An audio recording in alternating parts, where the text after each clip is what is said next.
Hi, friends. My name is Host Eric. I'm the host of Talking with Famous People. And this is Rachel, my beloved wife. And today I ask the provocative question, are my slanty eyes racist? Because, I had this live stream the other day. Maybe it was last night. And I was chatting about the term slanty and how it's basically been removed from the vocabulary because there are very few contexts in which people say things are slanty unless they're referring to eyes, and that's considered racist. Well, but why is it racist?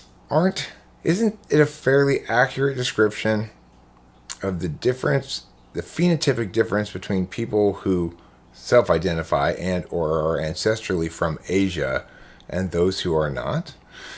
Well, an INFJ said, hey, no, not this one, but a different INFJ. An INFJ in the chat said, Eric, don't go there, don't do this, you keep digging yourself into a deeper hole. I said, well, but why? I mean, what's racist about the term slanty eyes? Now, we're glad you're here, Winston's mom. There's no doubt this t-shirt is racist. It is. That's a good pun. Run for IT. What does that mean? What are you trying to say?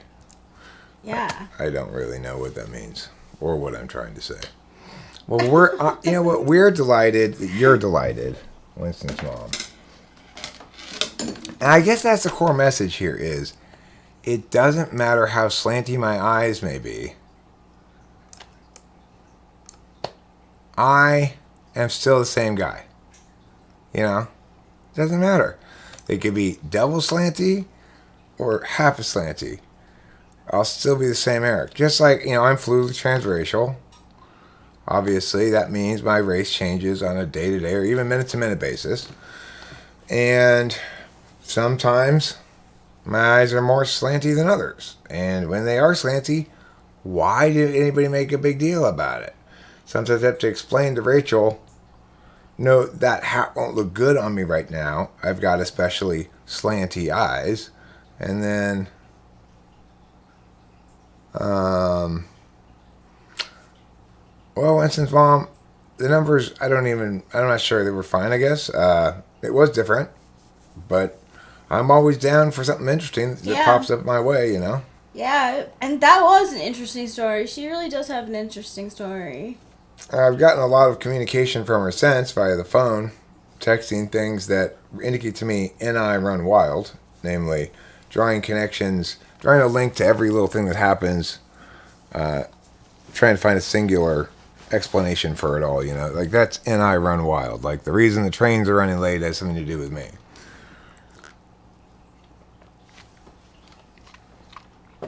But that doesn't mean that the issue about which I was talking to her last night was an example of NI running wild. I don't doubt that she's got good reason to believe what she does about her mother and her father. I don't think she's ever going to be able to establish it, but I do believe that woman's probably an NFJ with a history of, or self-admitted history of mental health issues, and so I both understand what that means in terms of overreach with NI, and I understand that it means you can't entirely dismiss what they're saying either. Just because somebody's crazy doesn't mean they're wrong. And that's, something Rachel and I were talking about prior to starting this live stream is basically that's the fundamental law of nature that Rachel's family didn't get for a good 10 years and that her whole family ignored, was that just because she was crazy doesn't mean she was wrong. And about the claims she was making regarding herself and her state of being and what good treatment comprised, what comprised good treatment and what what was focused on the wrong thing, she was 100% correct. So it doesn't matter that she was crazy, right? It's like the same kind of problem I run into all the time. Well, who cares if it was you or me? One of us is right. One of us is wrong. It doesn't matter who had more credentials or more famous or more sane or whatever. We don't have to worry about the person when we think well. That's what TI is all about. You don't have to worry about the person. You can evaluate the language on its own, you know? That's what makes it fundamentally more objective. It doesn't concern itself with the people, just with the language objects. But poor Rachel lived in this house where there just wasn't enough TI valuing for her to get anywhere with TI explanations, and her NI would just fall on deaf ears primarily. I'm just going to throw this last piece of pizza. Yeah, sure. Fucking flies. I thought host Eric handled the interview very well, too. Thanks, guys. Host Eric, you'd make a very good YouTube Dear Abby. Callers call in and you offer advice and tips to argue better. You could play a radio DJ like Wolfman Jack, who ruled the airways back when. Good old Wolfman Jack. I don't know DJ Wolfman Jack. That's really old school. He was old school, like, he was still around and representing the super old school when I was a young teen. And then that was it. You were a young teen in the 70s. No. I was a young teen in the 80s. 80s. The 1880s. I have to remember that. I'm kind of surprised we don't have more activity here on this live stream given the snappy thumbnail I made. You gotta say that's a snappy thumbnail.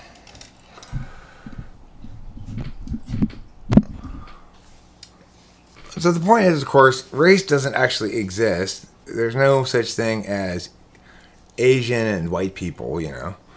But there is the capacity to describe physical differences between people, to distinguish between them. It's super slow on YouTube this summer. Well, that's fine. You know, I'm comfortable with lowering my hopes and expectations, I guess, for a while. And settling into more of the community aspect of the thing. See, that's the thing. To really maintain an active community over time means to be quite active in terms of live streaming and stuff like that. But YouTube doesn't seem to particularly reward that. Of course, I could structure my thing to maximize reward per entity. Like I don't have set up the thing where you can have members and stuff, although I can. But if I'm gonna do it, I want to do it right, so I haven't started doing it yet.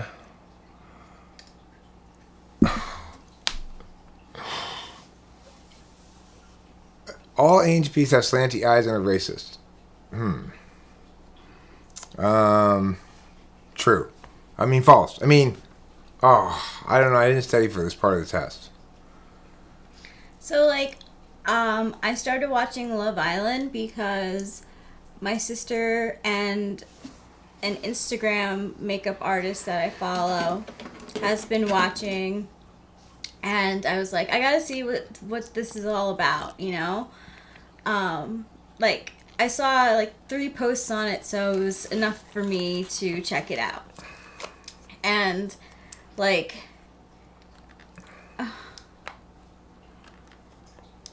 it's so unsettling, like, it's just, I think there's an ISFJ, maybe ISFP, who said, I'm here for, she's a cook, a professional chef, and, like, she's like looking for a partner. It's Cock. just, I don't know. Yeah, we'll see.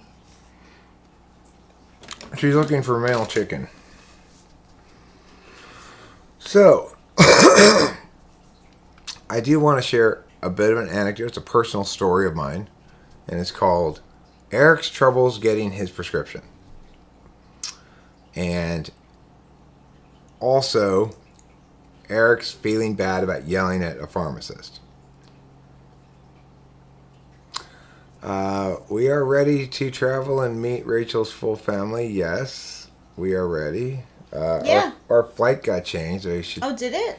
Yeah, Allegiant sent that's us an email saying that we got moved to a different flight. But whatever, it's I think the same day and everything. Okay.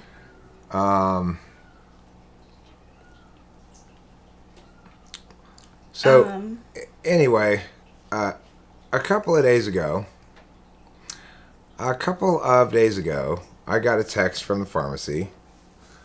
This is maybe on the 27th or something, saying your pills will be ready. You can't pick up your pills until the 29th. Okay. Now I had called in my prescription early, so I knew they were going to get it at the pharmacy before I was allowed to pick it up. But I wanted to do that so that they could order it, so that I once again wouldn't have to face this thing where I go and they say, oh, we don't have it, we have to special order it, it's going to be a few days, could be a week, we don't know, blah, blah, blah, yeah. So anyway, I get the message I expect. You can't pick it up yet. I go, cool, that means they must have it. I just have to wait until the pickup date. So I go in on the 29th. They say, first of all, they tell me, the automated text we sent you is wrong. You can't pick it up on the 29th. You have to pick it up on the 30th. And I said, okay, but you just told me you don't have it. You need to order it. And he's like, yeah, well, I need to order it. So it won't be here. It might be here tomorrow, maybe not. And I said, okay, that's how it is. That's how it is, I guess. Of course, after I leave, I start thinking, well, why didn't you order it when you informed me? I said this at the time too. Why didn't you order it when you informed me that I couldn't pick it up soon enough, right? He said, oh, well, that's an automated text. There's nothing I could do about that. So then it occurs to me as I'm driving home or later on, if their automated system can inform me that I'm not allowed to pick up my prescription yet, can't it inform them that they don't have any of it and they need to order it? So then I go back to the day and I said, well, why didn't you order it on the 27th when I received a text saying I wasn't able to pick it up yet? And if, in fact, they just send me a text saying I can't pick it up yet, doesn't that kind of imply that I can pick it up when when the date comes around, or that you have it? And, I'm getting the normal, it doesn't work like that kind of shit, So, anyway, for the second month in a row, I have to go back to my doctor and tell them, please send it to another pharmacy. The first pharmacy finds a pharmacy that does have it, a CVS that does have it. I have to go back to the doctor. It's like 2 o'clock at this point on a Friday afternoon. Just like last month, this happens on a Friday for some reason. And I know that I've got to get this done before the doctor goes home, right? And so anyway, I go tell my doctor. Normally my doctor is very quick about sending prescriptions out, but this time it takes them 2 hours to get the prescription sent out. It gets sent to the new pharmacy. I get another text from the new pharmacy that the first pharmacy promised me did have it, saying, we need to place a special order for it. Again, I get this text, right? So at this point, I'm like, okay, you fucking people. And then I go down to that pharmacy, and it turns out they do have it. That the text was for, they don't know why I got a text that says we need to place a special order for it. So it makes me really wonder if that special order text links very strongly to whether they actually have it or not. I mean, she like basically like told us to like brush it off. Like she was like, "Oh no, we have it. They're filling it right now." And of course, at that point, it was just like, hallelujah, I'm going to get it before Monday. Because if I don't get it today, I'm not going to get it till Monday. At the earliest. Maybe Tuesday. Mm-hmm. So I was happy that it all worked out. And so I didn't feel like yelling at that very cheerful lady either. She was really like, I'm bright-eyed and bushy-tailed and eager to help. Mm-hmm. And so it's like, it's really hard to yell at people like that. She even told us at the end, she was like, tell the person that, you know, like, I guess, gives you your prescription that there's a coupon so you don't have to pay the $100. That's the other thing is, I never know how much I'm going to pay for my prescription. Sometimes it's $100, sometimes it's $60, and today it was $30. I swear, it is just like getting illegal drugs from an illegal drug dealer. You never know when you're going to get it or how much it's going to cost. Hi, Ike Ogiamian. No, racism is bad. That's my point. My slanty eyes don't make me any less human than you. With you big round-eyed braggart. Constantly bragging about your round eyes. Like, I mean, I think the issue of slanty eyes is one of the most clarifying of all the race things. Because how could anybody be so ridiculous as to care about eye description, you know?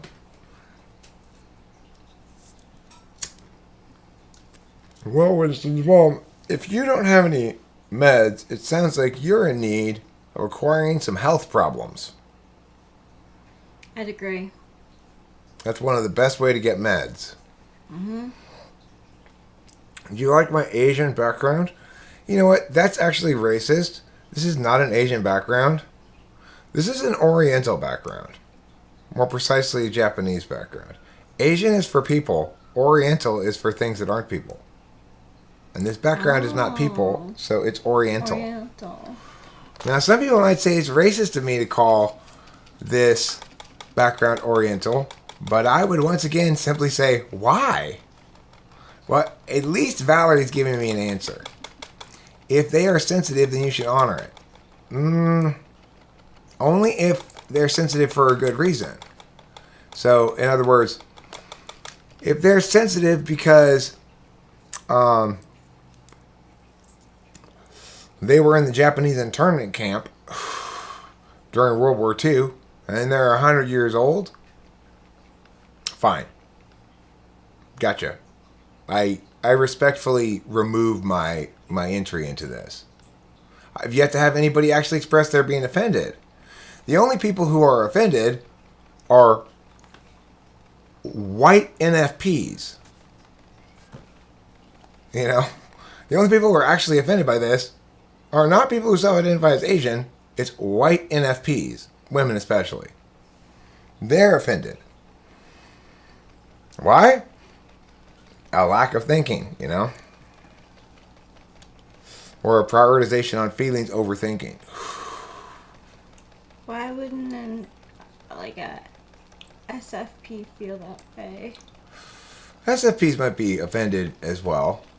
But I think they'll be offended for a somewhat different reason. Like, the reason Valerie Alwood says this is a very NFP reason. It's much more reasonable than an SFP objection. The SFP objection is, that's just racist, you're a patriarch, blah, blah, blah, blah, blah. I gotcha. The NFP is, why don't you ask those people if they are actually offended, why they're offended, why they find it offensive, and then if in fact you discover that they are convincingly telling you that it causes them discomfort for you to approach this topic in this way, then respect that. I basically agree with Valerie Alwood. The problem is, there aren't any people who ever tell me that I'm offending them or causing them discomfort with my language or my words, because I'm not actually racist at all. And that's why I put these kind of challenging things up there. They aren't offended, whoever they are. You might be, but they aren't. Because I'm not being offensive.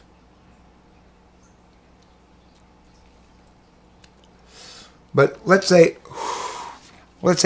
Rachel decides to self-identify as Asian right now and claim that she's offended by it.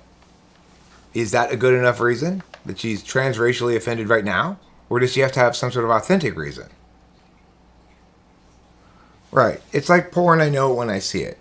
And it's important for people like me to say, here's exactly where the line is. Here's what it looks like to walk the line correctly. And that way people can learn to stop running in terror from anything that might smack of racism and have meaningful discourse about the subject. Well, the correct usage of those terms is Oriental refers to art, movements, things like that. And Asian refers to people. Says, Mom, you should definitely meet my dad. He would totally understand where you're coming from. So, for example, there's a university here in Southern California called Occidental University. There should be a university somewhere in Asia, a corresponding university called Oriental University, because the Occidental and Oriental traditions comprise distinct traditions with little overlap. Because most of the other traditions in the Romantic language world have a lot of overlap. Ornamental. And, yeah. Yeah, we used to say that when we were kids. That's so funny. I never heard that before. And around here, when I was a kid, is when the influx of Asians came. So there was a time when I was in elementary school, it was all people who looked just like me. By the time I left high school, it was half people who had what kind of eyes? What kind of eyes did they have? It was all uncircumcised guys with slanty eyes. The first time I ever saw an uncircumcised penis was in gym class in middle school when there was beginning to be some Asians. There were a few Asians in there. And I didn't understand what was happening. I thought Asian people had triangular penises. Because I had never seen anybody with a four. And back when I was going to middle school, it was the Middle Ages. Everybody had to strip naked and get into the group showers. And the coaches would stand there and watch you to make sure you cleaned yourself. It was like that kind of environment, It's like prison. So, is talking about how ridiculous the artificial distinction of race is a bad thing? No, it's a great thing. Maybe that's what it is. Maybe it's just that Asian people don't get their eyes circumcised. And we Westerners do. But I remember looking at it and going, I guess Chinese people have like triangle penises or something. When did you learn that they were just uncircumcised? It's kind of like what occurred today in the car. It was years later when I realized that, oh yeah, I still hadn't quite updated that notion that Chinese people had different penises. But the thing is, the one in the car today was, so my friend Charlie, R.I.P., he killed himself in his early 30s, but my childhood friend Charlie, his biological mother died when he was in 5th grade during the holidays, during the winter holidays, and died on New Year's Eve. And we were told that she died of a heart attack. And it didn't occur to me until today, that, hold on a second, she died on New Year's Eve of a heart attack. People who die on New Year's Eve is usually something other than a heart attack, unless there's some kind of drugs involved or something. But of course, she was married to a sheriff's deputy, so but regardless, Probably, it could have been just a regular heart attack, but she wasn't that old either. She was, the same age as my parents, so we're talking, when I was 10 years old, 12 years, 10 years old, I was 40 years ago. Could have even been like she was drunk and hit her head. Yeah, it could have been something like that. But I had accepted the narrative for 40 years that she had a heart attack until today in the car. I thought, you know what, that sounds kind of weird, having a heart attack on New Year's Eve. So sometimes, like, childhood shit sticks with you for a long ass time, and then you realize that thing's weird. For Yeah, example, the other example I said in the car is, for a long time when I was a kid, I believed that deaf people were the result of earwigs getting into their ears and biting their ears. And so, because when we were kids, the kids told each other that if an earwig gets into your ear, it makes you deaf. It kind of makes sense. They're called earwigs. They have those pincher things on the back of them. But I believed that for years until, like, one day when I was a teenager, maybe 14, 15, I was like, hold on a second. Do earwigs really make you deaf? That doesn't seem to make any sense. So, like, all the deaf people are deaf because earwigs climbed in their ears? That's weird. I'm pretty sure that's not the cause of deafness I've ever heard, like, in the news or anything. Definitely not. And I realized, okay, that was just one of those childhood bullshit things that I just took for granted. And a lot of times, like, adults will tell kids jokes, assuming the kid gets that it's a joke, and the kid doesn't get that it's a joke, and they just believe it and live with that belief for years, possibly. Mm-hmm. I made sure the jokes were real. That was my TI. Willie, I don't blame you. I'm offended by your offense at my taking offense.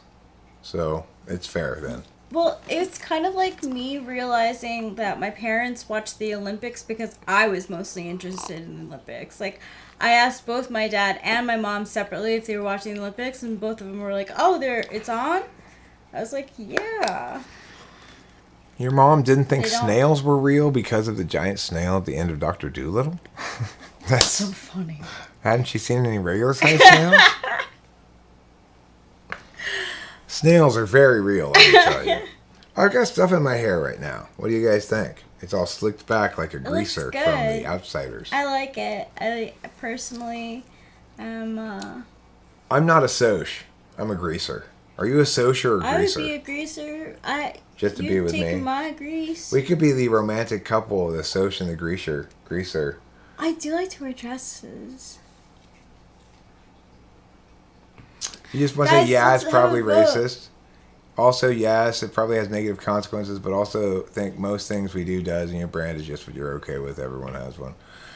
I mean, okay, if it's probably racist, why? What makes it racist?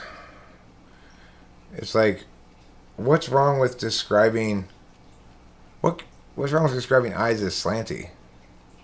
Well, like, also, what's wrong with saying that someone has dark-colored skin? I mean... I'm very pale, so people tell me to wear sunscreen. I don't get offended. It's the truth. Like my grandmother, she was racist. She'd say, you know, Fern just hired a boy to work on the roof. And, ooh, he's black as sin. That's racist. That's racist. My mom's pretty racist, too. She doesn't think it's racist, but we kind of let her know. My mom was racist against Mexicans. She'd see like a station wagon full of Mexicans and say, "Ooh, they breed like brown rats." Oh my God.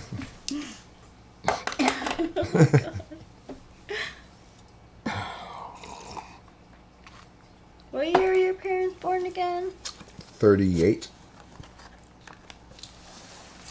The funny thing is, my dad was never racist. I never heard my dad say anything racist. Yeah, your dad doesn't at all. I kind of think it's one of the advantages of NI-polar, maybe? Yeah, but my mom is racist. Huh. It's got to be her SI tool, because back in her day, like, a lot of things weren't... I don't know. She's, like, pretty damn racist. Smitty Werbin Jagermangensen, you are speaking NTP language. I love the way that comment's phrased. It's not something that's insulated from culture. If people use X to make fun of a certain group, mentioning it makes it more salient to the GP. Respect to understood that GP means general population. And, of course, salient's the exact right word to use there. You know, you could have also gone with cogent. It's just enough to make you sound smart without too much. Or is You know, that any? that's better FE than an INTP would display. Well said, sir. Well said. Yeah. Well said. I worked with a Canadian pilot who made the same comments about black people. He was assigned with me in Virginia and had some very odd ideas about black people meeting for the first time. Antipolar leads to coming off as bigot unintentionally. My dad's antipolar leads to him worrying about being perceived as bigoted for no good reason or cause.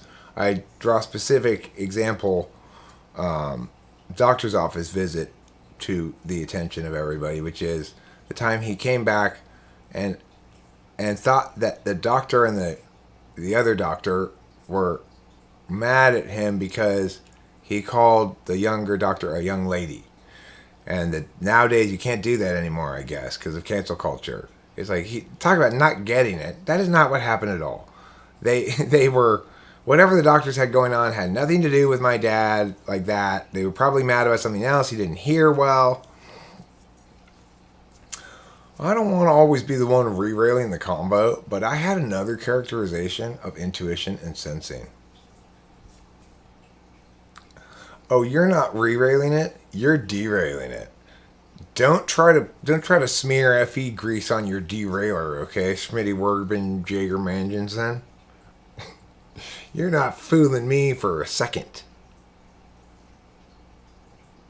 What's your characterization? Characterize them for me.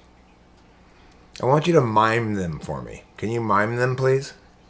You're a greaser and I'm what? A Soch. A Soch? Those are the two groups in The Outsiders. I love that book. Everybody loves that book. I love it. All the kids loved it. I glad. taught it for years. Did you? Yeah. That's such a good one. Such a good one. So does everyone agree that I'm a Soch? Yeah, I but you know what? You start the book out as a Soch, but when you realize that Dirk is,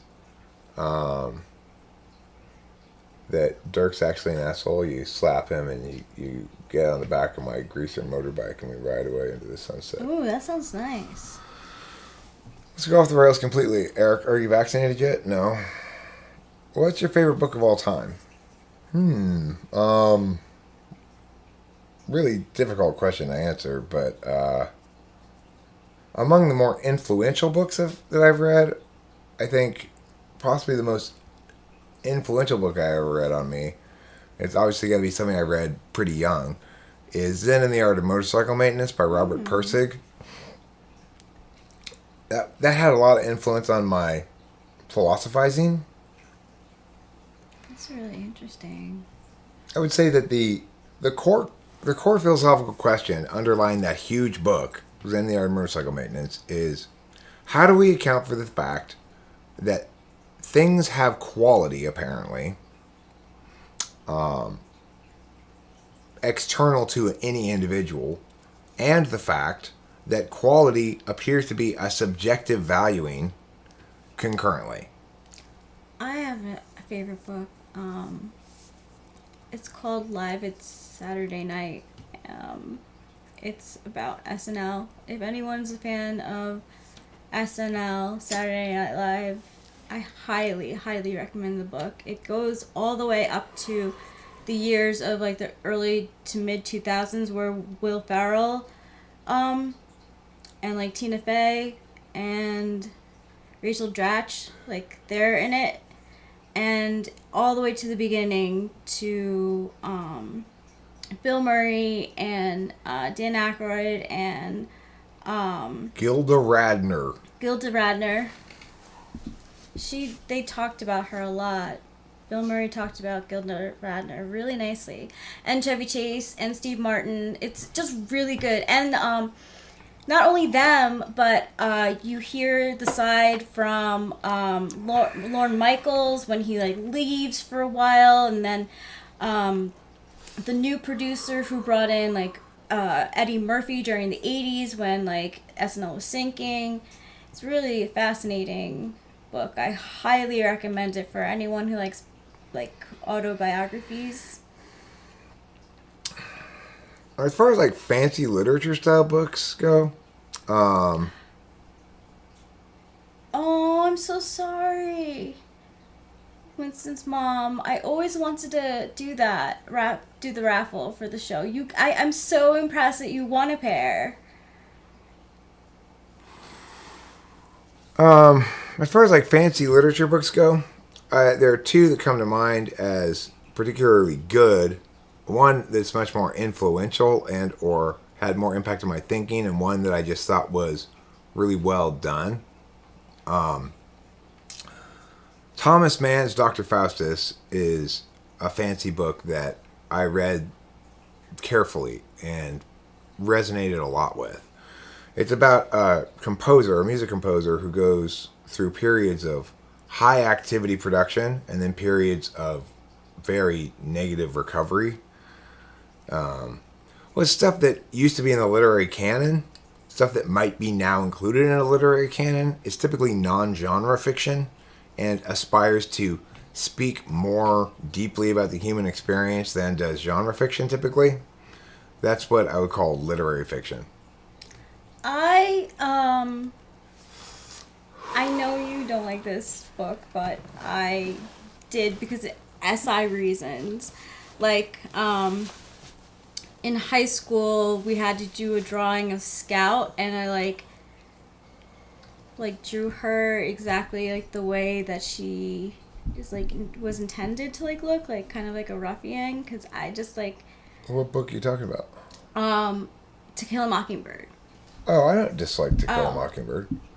Oh, I like it. It's one of my favorites. I just think it's depressing.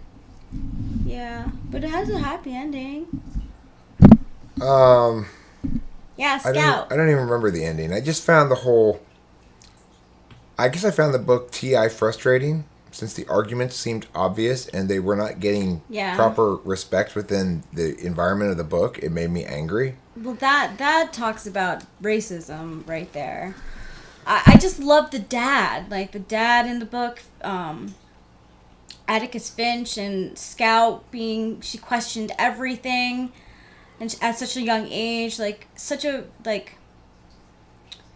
see it from a kid's point of view and an adult point of view, and the whole Boo Radley thing, and how the kids were scared of him because gossip and rumors, but really that's all they were. Because he was a different race, Rachel. That's why he was a different race. I'll tell you two kids' books that really stick with me a lot. And so first of all, the first one is a book that I read in 5th grade, and I remember just weeping in class as the teacher read the end of the book to everybody out loud, which is Where the Red Fern Grows. Oh, I've never read that. Now, if you read the book now, it's quite an appalling tale of raping the environment. Okay? So the main character, he's a raccoon hunter who just kills as many raccoons as he can. And when some raccoons get away from him successfully and climb to the top of the tallest tree in the forest, he chops the fucking thing down. And this is represented as some sort of heroic act, right? But his dogs die in the end. And when I was in 5th grade, the raccoon hunting and tree chopping didn't bother me at all.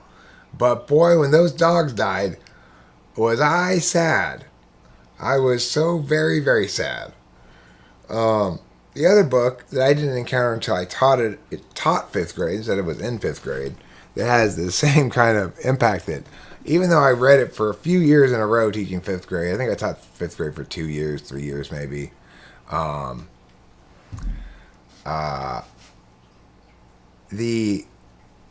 The book that I taught in 5th grade that I could never get through the end reading out loud without starting to cry, even in class I just couldn't stop myself, is Bridge to Terabithia. Oh my fucking God. The end of that book is so sad, it just reaches into your chest and rips your heart out and throws it on the ground and stomps on it. I've never read it. Oh, it's the saddest fucking book in history. I believe it. Spoiler, the girl dies. The little girl dies at the end. His best friend, the author of Terabithia, the ENTP, she dies. Tuesday with Maury's was kind of difficult for me to read because, I mean, it all just eventually leads up to the guy's, like, slow death. Yeah, and it doesn't matter how much I prepped for it either. I would prep for the day when I was going to read the end of it out loud to the class. I like to read out loud to the 5th graders. They are at an age where they still kind of get mesmerized by what you're reading them. You know, I'm a pretty good read out louder too. And I'd prepare myself as best I could. I'm going to get through the end of this book without crying. The Giver's great. I taught The Giver for years too, and I like that book. I like the message of it a lot. But it didn't make me cry like Bridge to Terabithia. I didn't really care that much about the little brother character. I didn't feel for the characters nearly as much in The Giver. It's a much more of an intellectual exercise. Bridge to Terabithia is much more of an emotional exercise, and man, I just didn't have the skills or tools to get through reading it without my FI taking over. I remember reading The Diary of Anne Frank and hating the way it ended. Just, like, so abruptly without any, like, it's just a diary, right? So, like, but, like, it just, like, it did, like, bring out emotions in me because, like, how could anyone do that to people? Like, but, like, you can tell that the dad ripped out pieces of the book in it because it's disjointed. So it, like, did make me emotional, but, like, oh, God, the real life story of her makes me more sad than the book.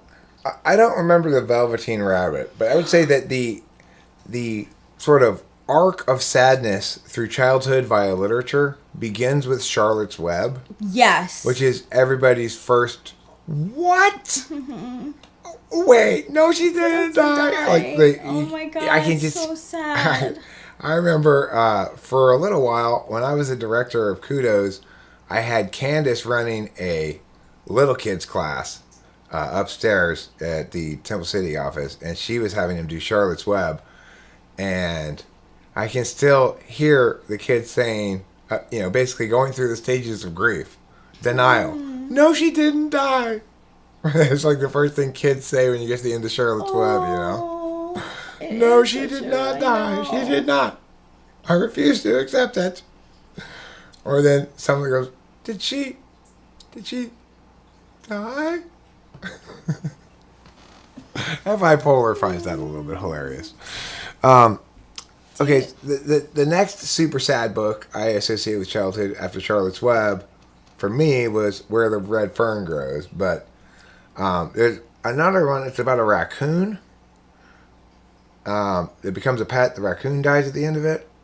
What is that book called?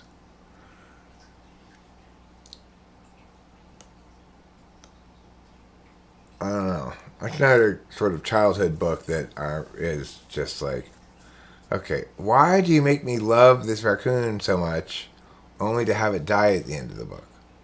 It's like Marley and Me. There's a joke in Lucifer where Maze, the demon character, is talking to someone and the other person is saying, oh, it was so sad, it was like Marley and Me. And she's like, Marley and Me? I thought that was a comedy.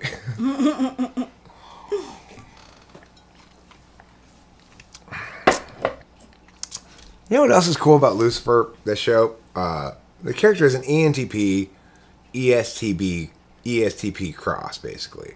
So he's like an ENTP with all the SE of an ESTP.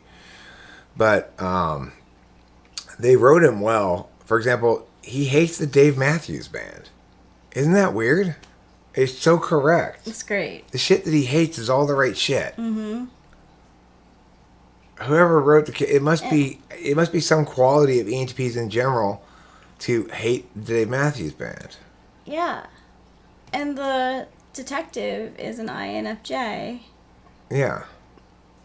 She's an INFJ crossed with an ISTP. Just like Lucifer is an ENTP crossed with an ESTP. Yeah. When I think bittersweet media, I think of the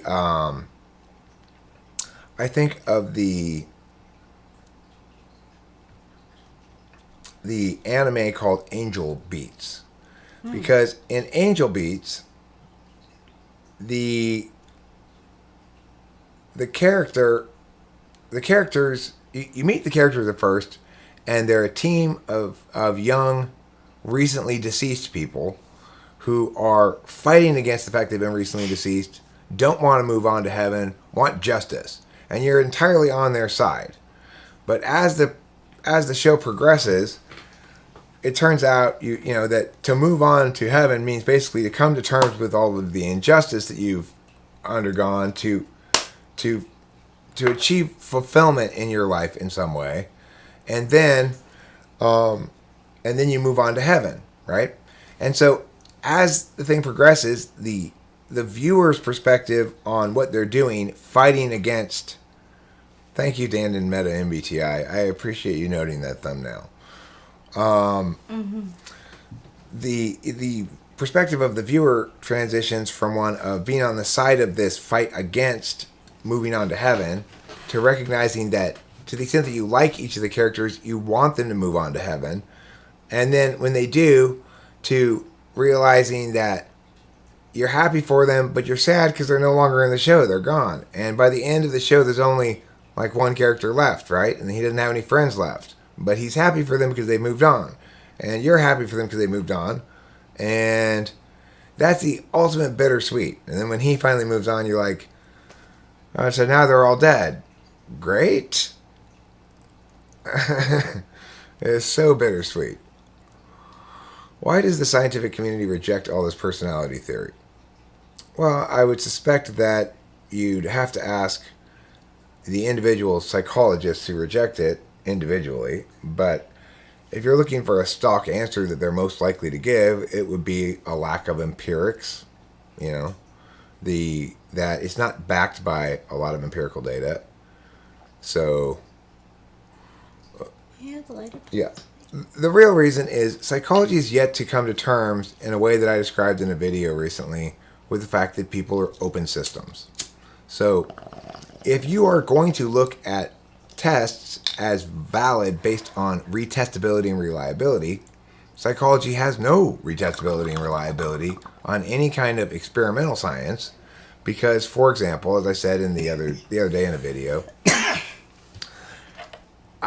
I might have been a good subject for the Milgram test, where they see how much willingness a person has to push a pretend shock button, on a pretend victim when people in lab coats with clipboards are instructing them to do so. In other words, when the scientists tell them as part of the experiment, keep pushing the button, how far will people go pushing this, thinking they're shocking somebody else, even when the other person is screaming in pain? Well, that test might have worked upon me until I learned about it in psychology class, at which point it had no possibility of working on me, and in fact changed the whole way I viewed my relationship with scientists, doctors, and so forth from that moment going forward. I am an open system. You can't fool me twice. So that's the fundamental problem psychology has, right? If they want empirics that are steady and stable, then they can only measure things and never explain anything. That's the problem it has. Now, the reason it has that problem is because psychology continues to try to deal with the human experience in terms of snapshots or in terms of deviation from a mean. The deviation from a single mean issue is one that is problematic because there are really 16 different means. And so what comprises a reasonable deviation and what comprises a disorder depends entirely on the cognitive function bias of the psychologist you're talking about. The other issue is that psychology attempts to deal with things in terms of objects of analysis, which is fine, except human beings are processes, not objects. So, if you look at something like the Big Five, if human beings were an object, they'd have attributes, such as height, weight, agreeableness, openness, neuroticism, Psychology said a lot of psychologists or the psychology community thinks to be effectively science, we need to do the same thing that physical science does, which is describe attributes of objects and prove those descriptions over time in a retestable, predictable fashion. Of course, people aren't objects. It's a category error, therefore, to treat us as such. And so any proper frame of reference for psychology begins with understanding that we are configurations of processes strategized to make map and territory match. If you don't begin with that fundamental understanding, you will get everything else wrong. It might be right in its frame, in its moment, but overarching understanding of things will not represent a correct understanding of the human being. I am God. Not at writing. What does my t-shirt says? It's run for IT. Why does it say that? I don't know, because on the back it says, can you see it?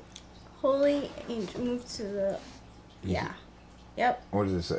Holy Angels Jogathon 2017. So what does the IT stand for? If it's a Holy Angels Jogathon, does it stand for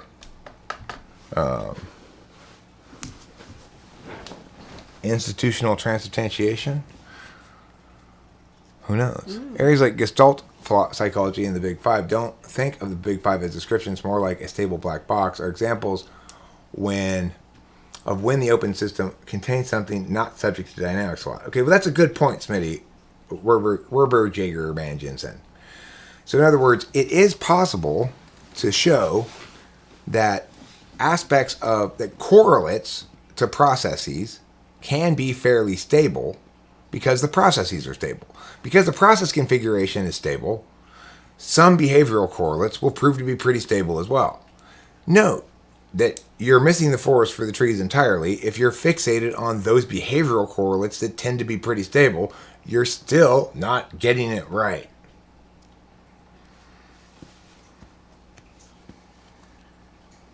So I wanted to say that I like to use Enneagram after I know someone's MBTI type. Like with my dad, I try to understand more, like go even like more into the temperament. Because, like, I wouldn't understand, like, why. Like, he would never stand up to my mom. And being an ENFP, like, his function stack definitely makes sense. The FI being there. So, yeah. First of all, when I see IT, I first think information technology as well. But because it's a church thing, I think that must not mean what it means. But second, I want to say... Rachel's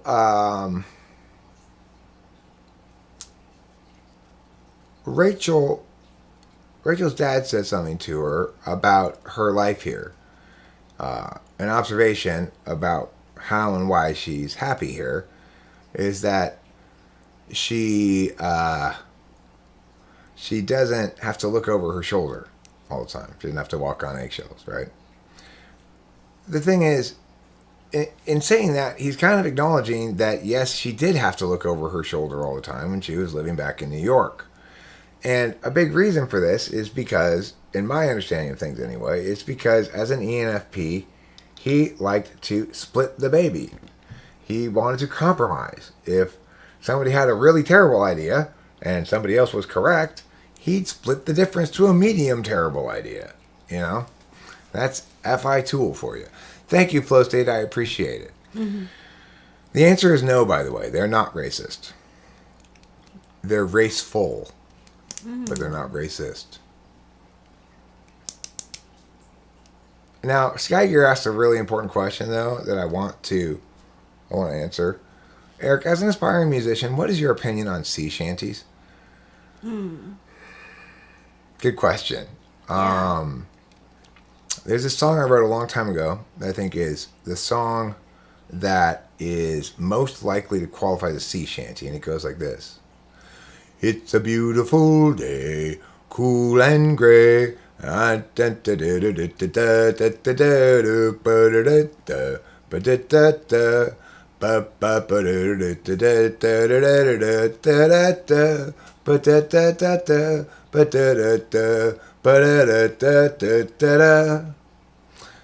It's a beautiful.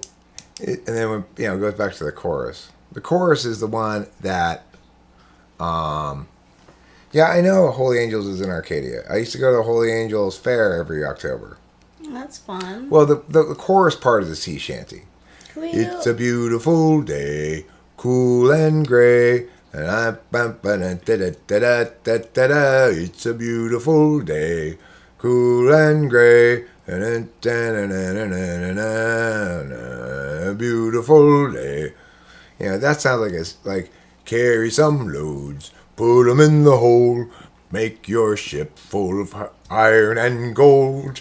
We carry some loads, put 'em in the hold, make your ship full of iron and gold. Doesn't it sound like a sea shanty? Mm-hmm.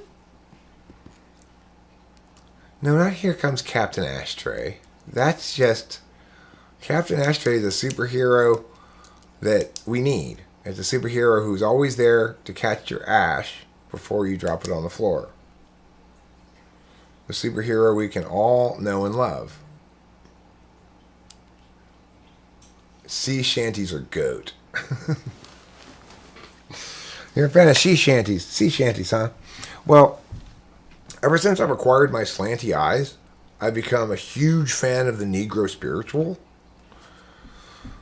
They typically go together. So, here's one of my favorites. Lordy, lordy, lord, lord. Cotton put it in the bed, lord, lord, lord, lord, lord, lord, lord, lord, lord, lord. It's one of my favorite Negro spirituals.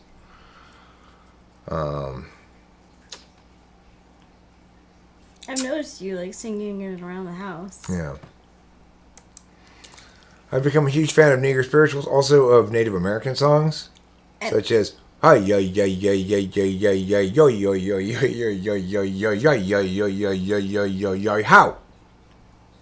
That one is one of my favorites.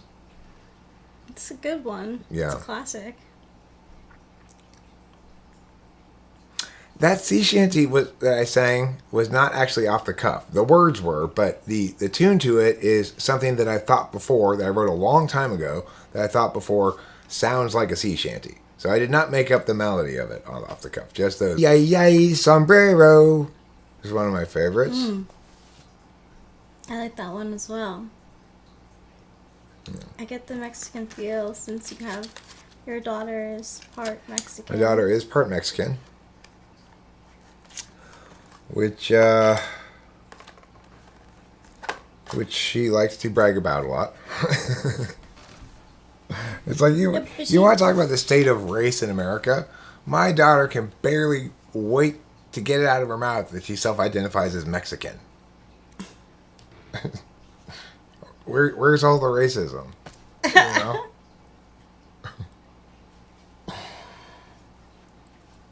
Yeah, really.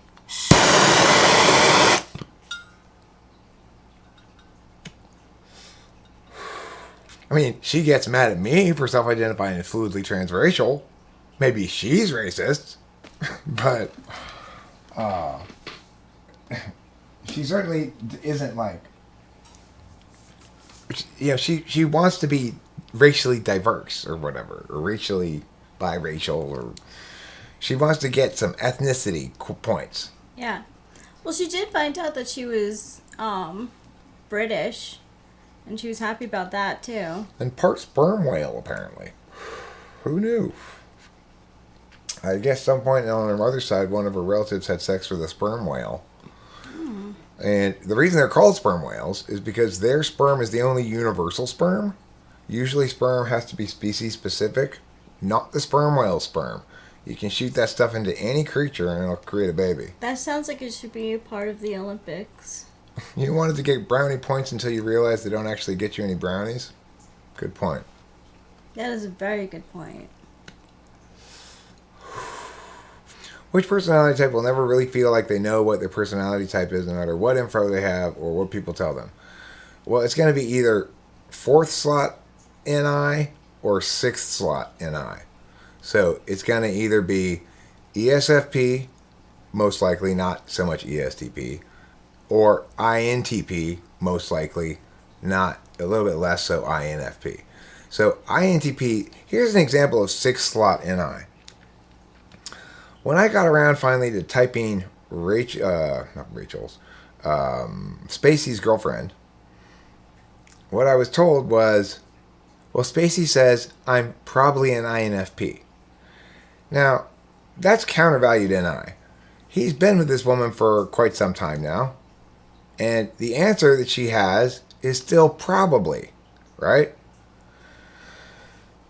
And then at the end, I say she's not INFP, she's ISFP. It's pretty clear. It's pretty obvious. Any polar tests say it's pretty obvious. He agrees with me that she's INFP.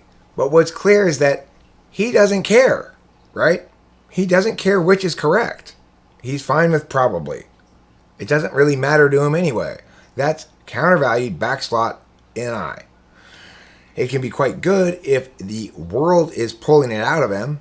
So in other words, if he's going to type somebody else, he'd probably do a pretty good job of NI conclusively typing them, doing the 6 slot demonstrative thing that is demanded by the circumstance. But in his own life, with his own girlfriend, he doesn't care what type she is. It doesn't matter. It just interferes with his tool function. It's like, part of what made me so angry at the pharmacy today was I was asking why, and they were telling me how, when, and what. You know, I don't care how, when, and what. I want to know why.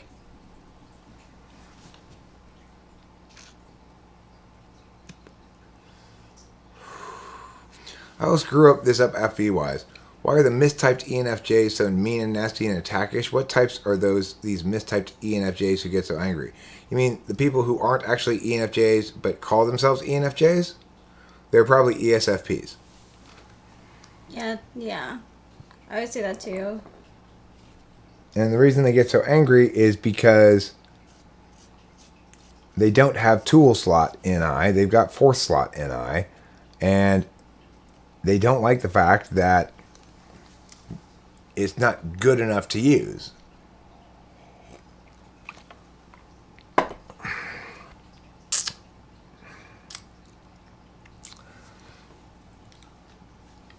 I can think of one person in particular that I suppose you're probably thinking of as well, Winston's mom, when you say that. ENFJ who's not, who's not one.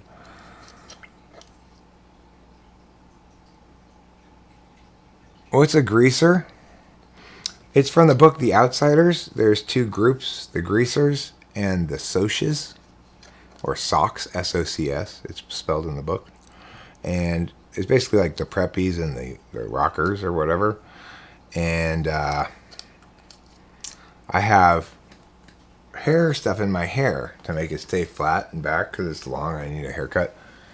That Rachel got this hair stuff called like Don't Be Messy or something like that. Don't messy with me. Don't messy with me. And I used it. I would suspect that I would get a lot more George Carlin comparisons with my hair back like this. The first time I used it and put my hair back like this and said, oh, George Carlin must have done that with his hair. He definitely did. That's how come his hair always looked like that. Mm-hmm. Recently, you've been getting into Jean Jaya manhwa, and I can't stand that if I want to complete the stories, I have to read the novel. The novel is poorly translated and has 6,000 chapters. Oh my gosh. That's a few too many chapters, probably. So I wonder if it's my NE ignoring that, like, I did not like reading time at school. Like, I was always getting in trouble for talking to my friends. Like, I would rather have that time to talk than to read. I don't know. I was always getting in trouble during, like... That's your tool function. In contrast, I was always reading during non-reading time. I didn't want to receive information. I'd much rather get it. So I'd read my book under my desk rather than listen. There's also circumstances where I remember in high school, in this economics class, they went over this basic concept of ceilings and floors, price ceilings and price floors and stuff like that. And I said, okay, I got it. And then they spent the next literally like 2 weeks of class going over the same concept as different students asked different questions about it, even though it could hardly be any simpler, right? So of course I just read my book under my desk for the next 2 weeks. Why am I going to listen to them explain something that I already understand? That I had probably already understood coming in from debate, but that was probably clarified a little bit by the economics teacher, Mr. Penny, John Penny's dad. But you know, he was a good teacher in the sense that he made sure all the kids understood. And I just thought, they must be faking. I mean, this is what I used to think all the time. That's what I was thinking. They must be faking. I don't think they were. I don't think they were, wow. sweetie. This is the same thing I used to think when people would say they didn't understand me, right? You have to be faking. You're not. You understand me fine. Don't try to pretend like you don't understand just because you don't like the fact that I'm right. No, if they're telling me they didn't understand, they probably actually didn't understand me. And the concepts in economics, they seem simple enough to me, but they do involve multiple vectors economically, and probably a lot of the students were having trouble getting the whole concept. So maybe some of them were faking it at the very end to stretch it on for a bit, but I guarantee you that at least 1 week's worth of that question and answering and re-explanation was needed.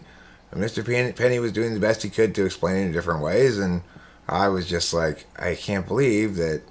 I mean, I thought, I don't believe them, they're faking. But now I think, no, they weren't faking. Hi, Caitlin Fond. What are you fond of? Oh, PNP.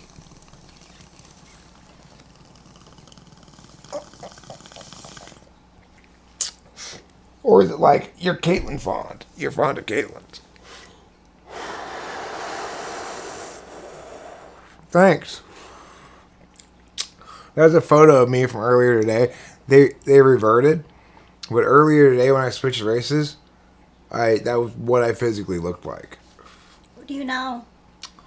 Um. Hey, Morridge.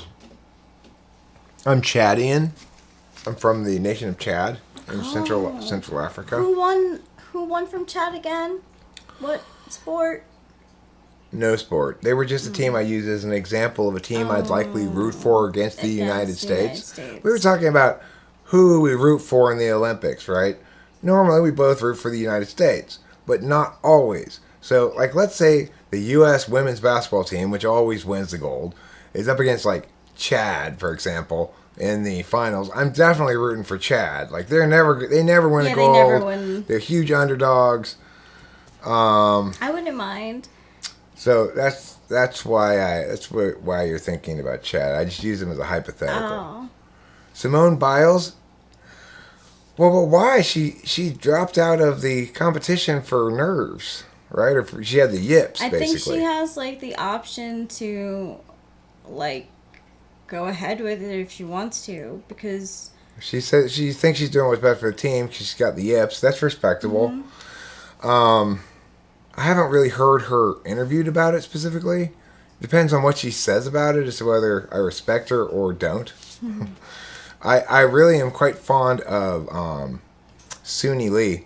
She's my favorite gymnast on the team. She seems to have a very perky attitude, and she's doing a good job. I think she has another like thing coming up where she could possibly come out on top. And her family seems very behind her and enthusiastic about it and everything. So yeah, I'm a Suni fan myself. Yeah. I didn't get to see Simone Biles be badass. I just came into gymnastics right as she's had the yips right as she quit. Time. You know. Yeah. We saw exactly like when she quit. We're talking about American Olympic gymnasts, Skygear. Yes. Get on board. Get on board. Now, if you care about Olympics every 4 years, about gymnastics every 4 years, then you, like me, might be an American. For example, when's the last time you saw a commercial on TV with Mary Lou Retton in it? Well, it's probably 4 years ago. I just saw one recently. She's advertising for an air conditioning company. Why? Is it because Mary Lou Retton has anything to do with air conditioning? No. It's because they're saying in the commercial that it's the official air conditioning of summer. But by putting Mary Lou Retton in the commercial and making her the spokesperson, they're really trying to imply that it's the official air conditioning of the Olympics. But they don't have to pay the Olympics anything. They just have to pay Mary Lou Retton to represent Olympics in people's minds. Hi, Pee-Pee.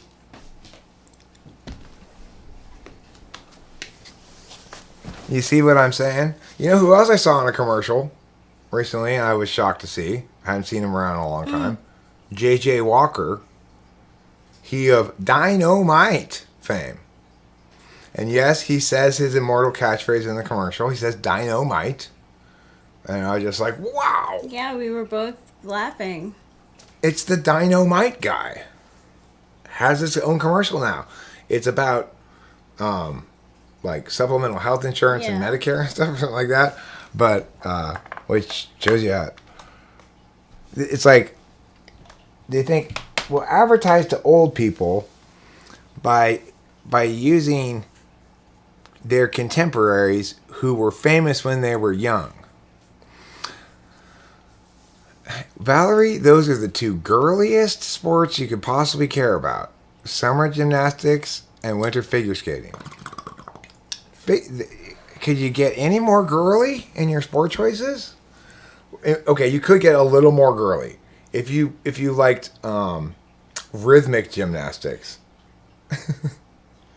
the girliest, just dorkiest,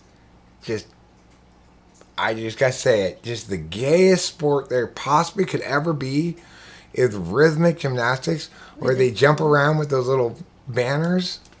It's like, how are you all not cringing to death while you're doing this? What if your child was involved with a sport like that? I mean, I just say, can't you do regular gymnastics or even synchronized swimming? If you want, or figure skating or some other else super gay like that. But rhythmic gymnastics, it's not just super gay. It's like, it's embarrassing. It's like, how like it's like a bunch of 7-year-old girls got together and created a sport. Well, I don't know how they're gonna do it because they can't like do it in, like there's not natural oceans like or waves everywhere. But I'm into the introduction of surfing and of skateboarding. Both of which are artistic sports, Valerie. Now, the other thing is, okay, true, and since Mom's catching me on TI here, I want to concede. I'm guilty of the contradiction. Earlier, I did say that synchronized diving was the gay sport. I want to clarify.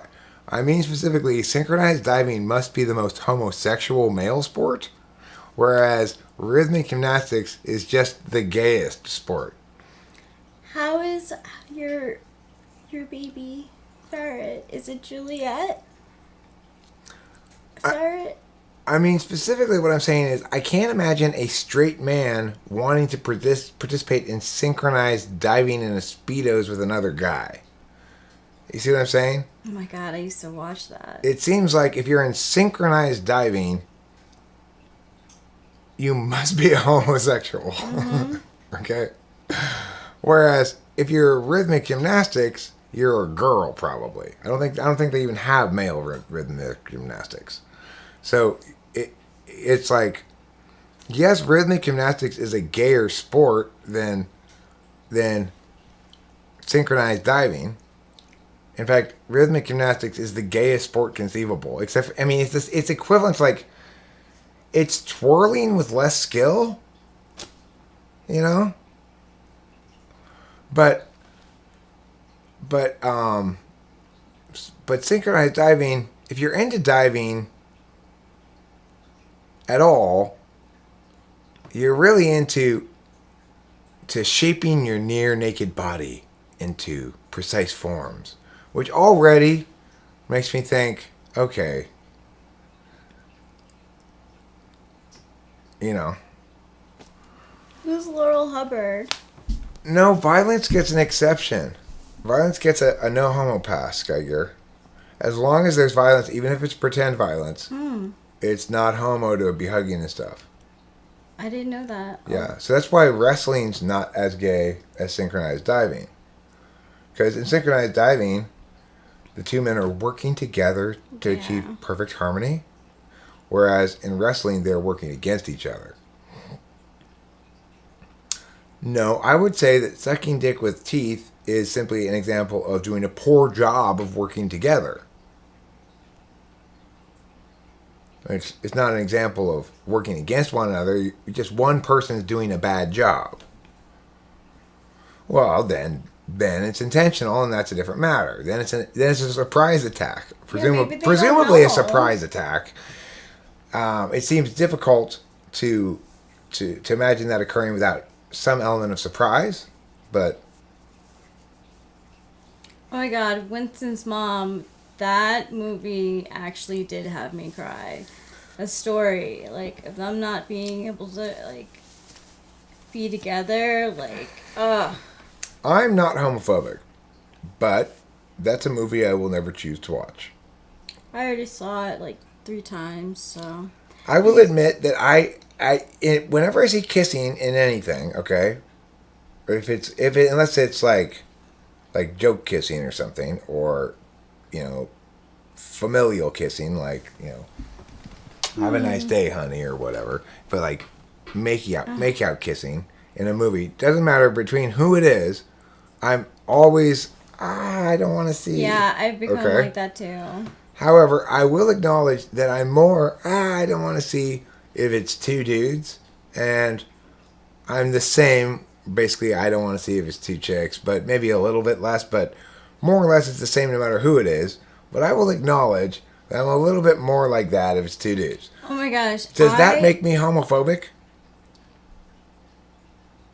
I mean, I find being party to other people's intimate moment like that inherently uncomfortable. Well, like, okay, so like on Love Island, they have a lot of like games where you have to like kiss the random people at the house, and just like, oh, I'm like cringing, and then I'm like, aren't I supposed to be like applauding kissing, like, because that's like a love language thing? But it's just my face is just like this the whole time, like, no.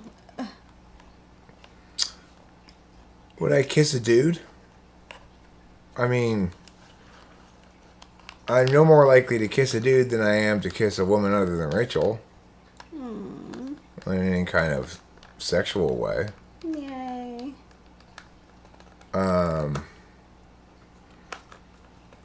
If I were single, would I kiss a dude? No. I mean, note that I don't like kissing, really. I don't kiss Rachel, really, either. No, we don't really. I'm not a kisser. We're not maker-outers. Yeah. I'm not a big kisser, so. I kiss you, though. We kiss a lot, like pecks a lot. Yeah. But I'm not into making out and. No, I just like a. Jeebus, hello, Jesus Christ, stop. I'm not a twat. Okay? I'm a pudwad. Please refer to me as a pudwad. I'm 5'2". Valerie Elwood. I am 5'2".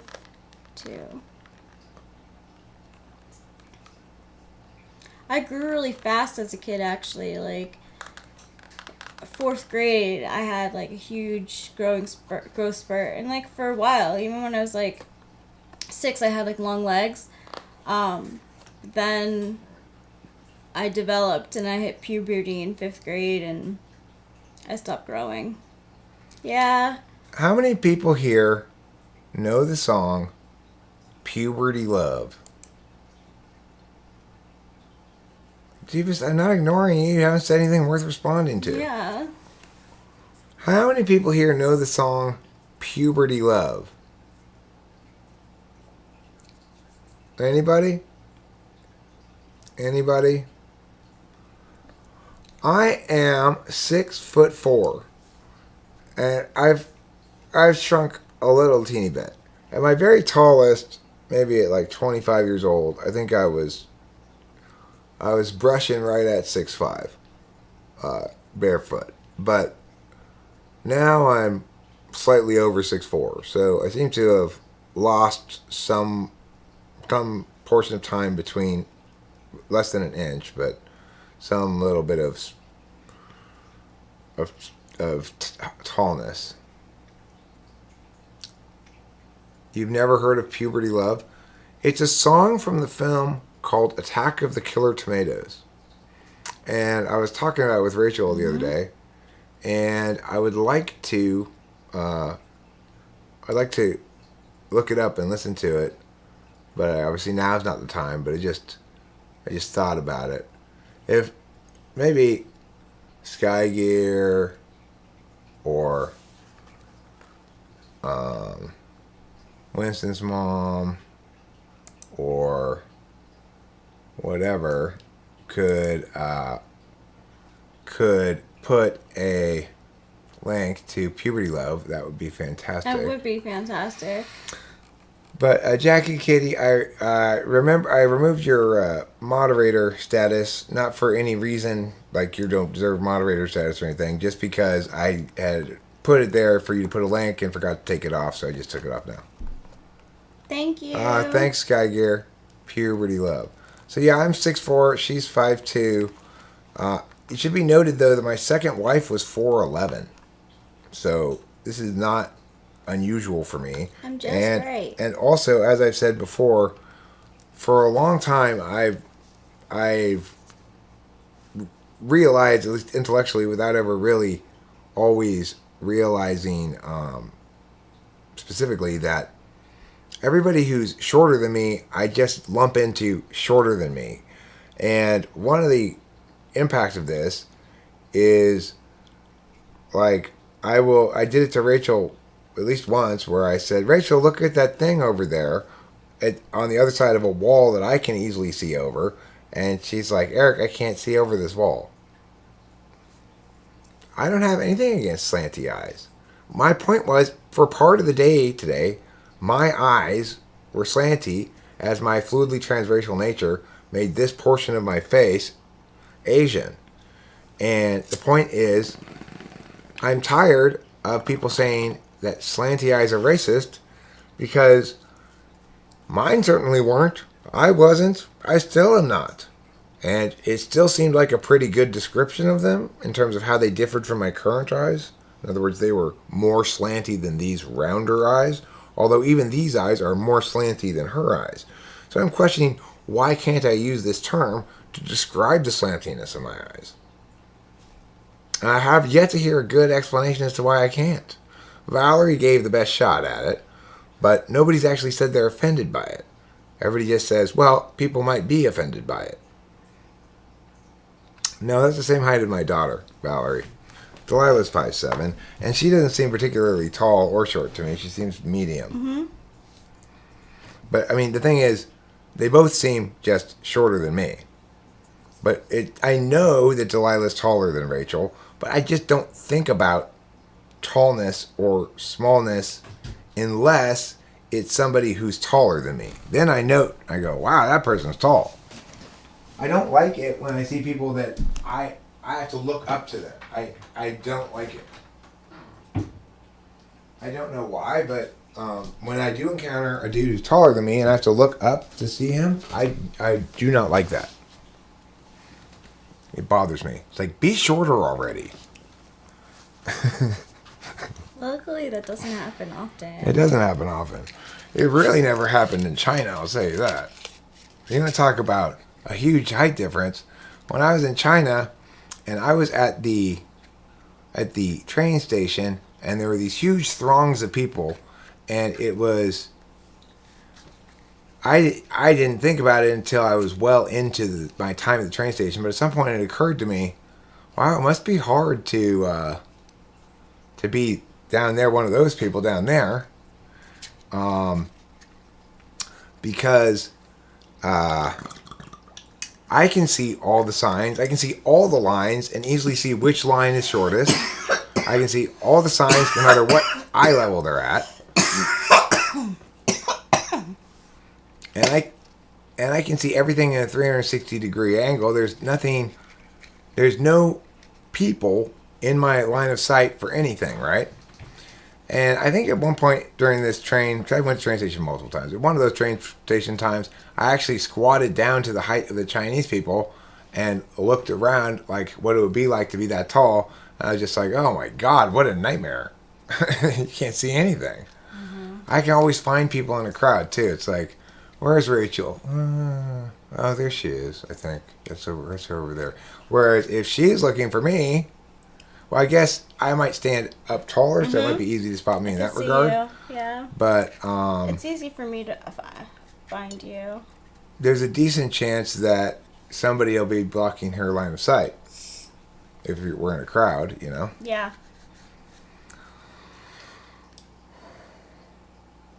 What's interesting is during a couple periods of time, when I was single, I tried to take advantage of my being tall by hitting on or approaching either online or in person tall women who were too tall for most men by their own perceptions, okay? I had no success at all. So, it's like supposedly women have this thing where they don't want to be taller than the guy they're with. But that didn't seem to afford me any advantage at all with tall women, even though I was taller than even the tallest of them. So I don't know what to make about that. Maybe I just didn't have a large enough pool of samples. Bonjour, my fellow XXXXers. Bonjour, Chuck Baker. Bonjour. Do you bake Bonjour. chucks? Is that why you're called that? I've been baking chucks for over 50 years.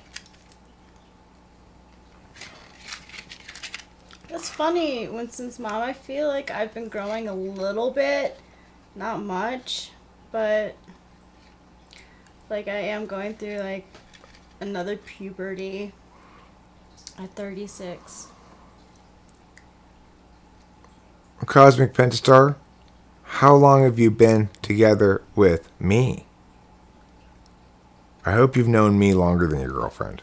I hope you've been with me all the way since 2012. I hope you watched your first Talking with Famous People video before you met your girlfriend.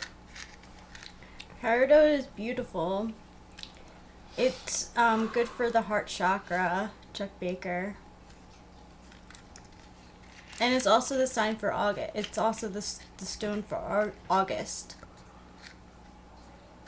Do you imagine, Valerie, what people go around saying, look at that rugged, oversized she-man. Is that what you imagine people saying? Because you're 5'7"? I'm pretty sure that's not the case. My Delilah, she didn't seem tall to me at all, even. Does she seem tall to you? No, she's 5'7" is not that tall. My mom is 5'7". 5'7's average. My mom always used to say that her size was average. Oh my God, what a massive and rugged chunk of masculinity walking down the street. People are not thinking that, Valerie. I guarantee you, people are not thinking that. You're 6'9" when you lie down. How tall are you when you stand up?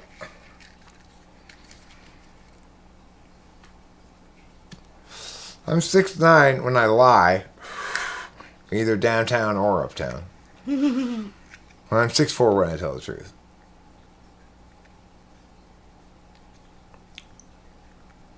I always wish I were shorter. Being tall makes you feel unfeminine. I feel pretty feminine. I'm tall. I feel pretty ladylike.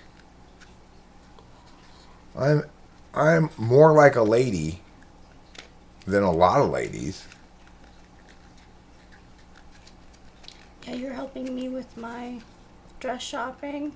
Right. I I know all about fashion. I know all about hair. I use hair products. Delilah, 5'4". could Delilah model? I don't know. I mean, if she's wearing certain clothes, I'll tell you this: she looks like a fake woman, right? Because all of her curves are exaggerated. Like she's got skinny belly, broad hips, massive boobs, long legs. She's got all that stuff going on. Is that obviously I think she's beautiful. She made the top 75 in the Rose. the Rose Court thing, out of the 2,000 people or something start, right? She made the cut all the way down to 75. Yeah. And she's 5'7". She certainly doesn't have any problem getting boys' attention. Mm-mm. So she's beautiful. I don't know if she could model or not, but I think modeling requires not just looks. You got to have a certain kind of way of carrying yourself. She doesn't carry herself like a model at all. She doesn't walk like a model. She's not demure like a model. So from my stereotypical understanding of models, I don't think of her as being model-like at all. But, I mean, I'm sure she could model for Playboy.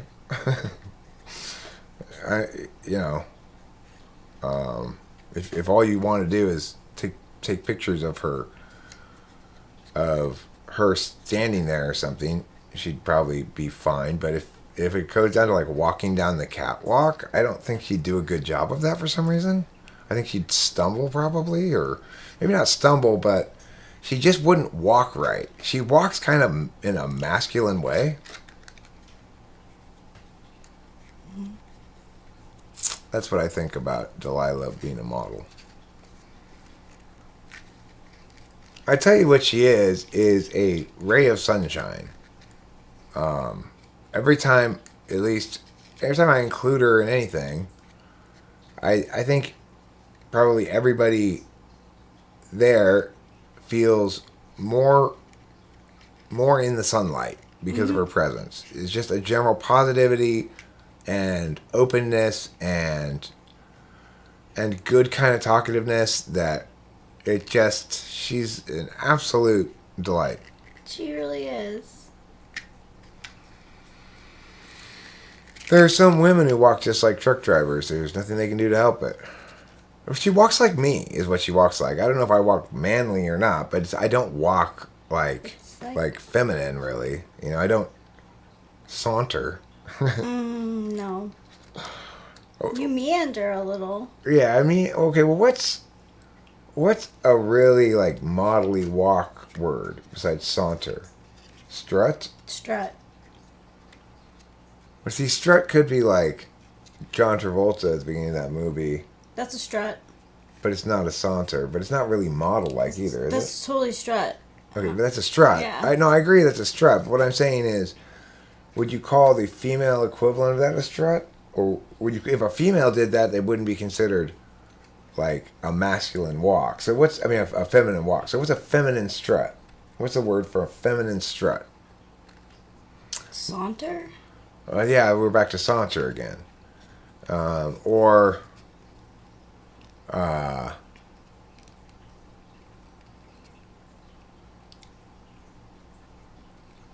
You'd say something like, sachet, thank you. How could we forget the 90s song? Sachet, chate. Sachet. Correct. You win the prize, Thank you, men men like like gods. gods. You win the prize. That's the word I was looking for. Yeah, they have to be able to sachet. I'm not really a sashayer, and neither is my daughter. And so, I guess that's what I'm saying. I assume models sachet well. I don't think of Delilah as an effective sashayer.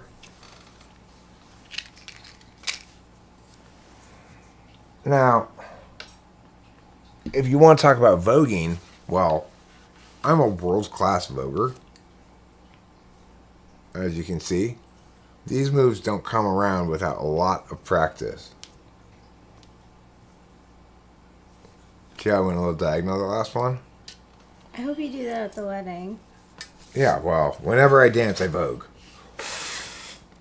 I don't always vogue, but when I dance, I vogue. I hope you don't feel like pressured to do anything. No, I won't. Don't worry, Rachel. Eric doing what he wants is not a problem that needs help with. You know, it's like Cool. Moseying is always welcome. I enjoy a good mosey. I like a good mosey too.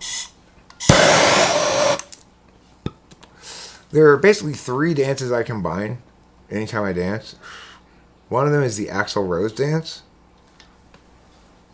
You know, like that kind of dance. Yeah, my cousins are gonna love it. The other dance I include is Miley Cyrus's twerking that she demonstrated with that guy's son. Yes,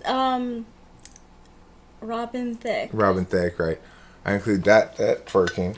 Yeah, and like I'm Robin Thicke, right? Well, yeah, you're Robin Thicke, or it could just be to the air. I'm just saying this is how I dance. Okay, I include the Axl Rose, the Miley Cyrus against Robin Thicke variety of twerking, which she's smiling strangely and inappropriately.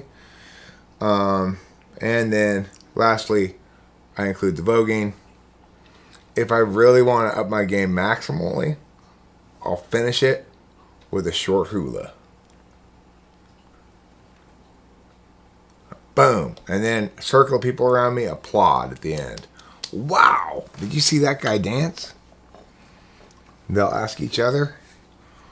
And each of the people who's asked will answer, yes, I saw it. Boy, who could miss it? That was a dance to write home about.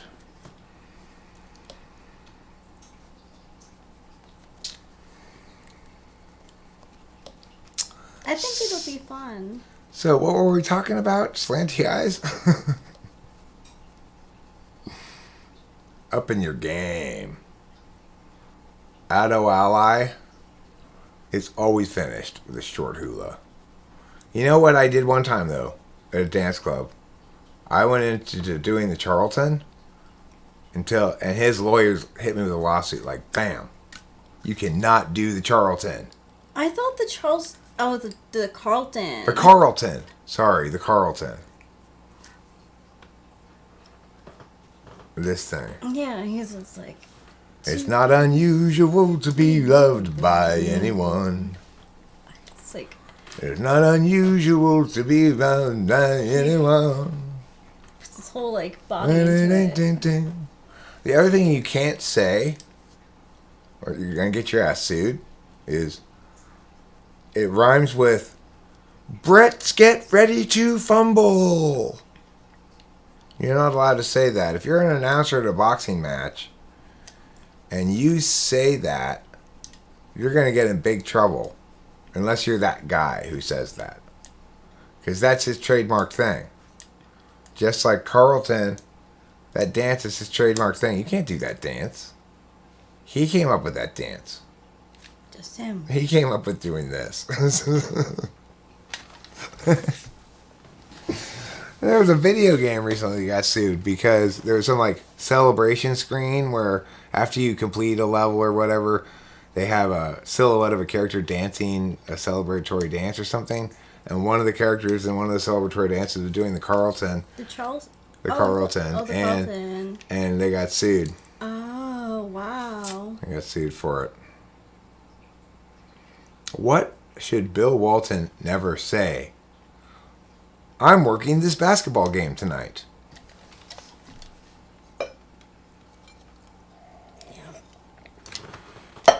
What should Dave Matthews never say? I think I'll pick up this guitar. What do you think about the friendship between Dave Matthews and Adam Sandler? I think they should both spend more time on their friendship and less time on their work. I think that's what's happening, actually. If they could just get Bill Walton to get into their little gang, we'd be really getting something accomplished. Wow. Carlton is trademarked, but the moonwalk is not. That's right. Now, I have to go back to my Jackie Kitty. You can get it switched. You have to go back to the doctor and tell the doctor to send it to a different pharmacy. So this is why it was such a pain in the ass. Same thing happened last month.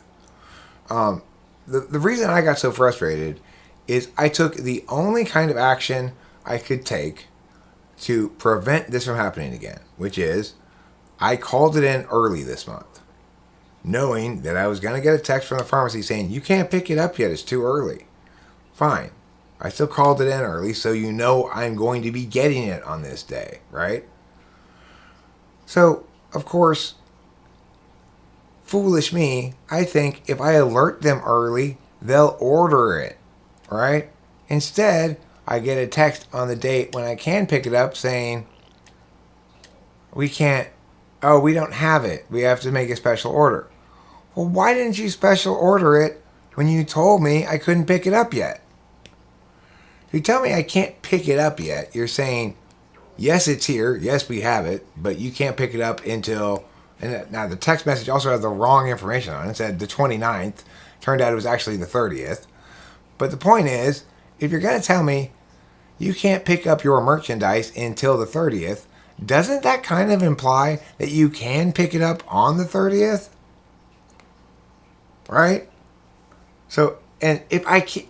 What's my remedy here? What's my remedy to make sure that next month, when I call my prescription, it doesn't happen that I once again get a text saying you can't pick it up yet until the 30th or whatever. And then on the 30th, I get another text that says, oh, we don't have it. We have to order it now. We're going to order it now on the day that you can pick it up, not in advance. I can't get an answer as to why they won't order it in advance. I suspect there's a specific rule related to the government that says you can't order it until you can demonstrate a need to order it. That's probably the actual answer. Nobody's ever told me this. I've never gotten an answer as to why they can't order it in advance. When I went to the pharmacy today, I said to him, would it help if I brought a bright orange piece of construction paper and wrote on it, don't forget Eric's meds. They're coming up in this, on my date.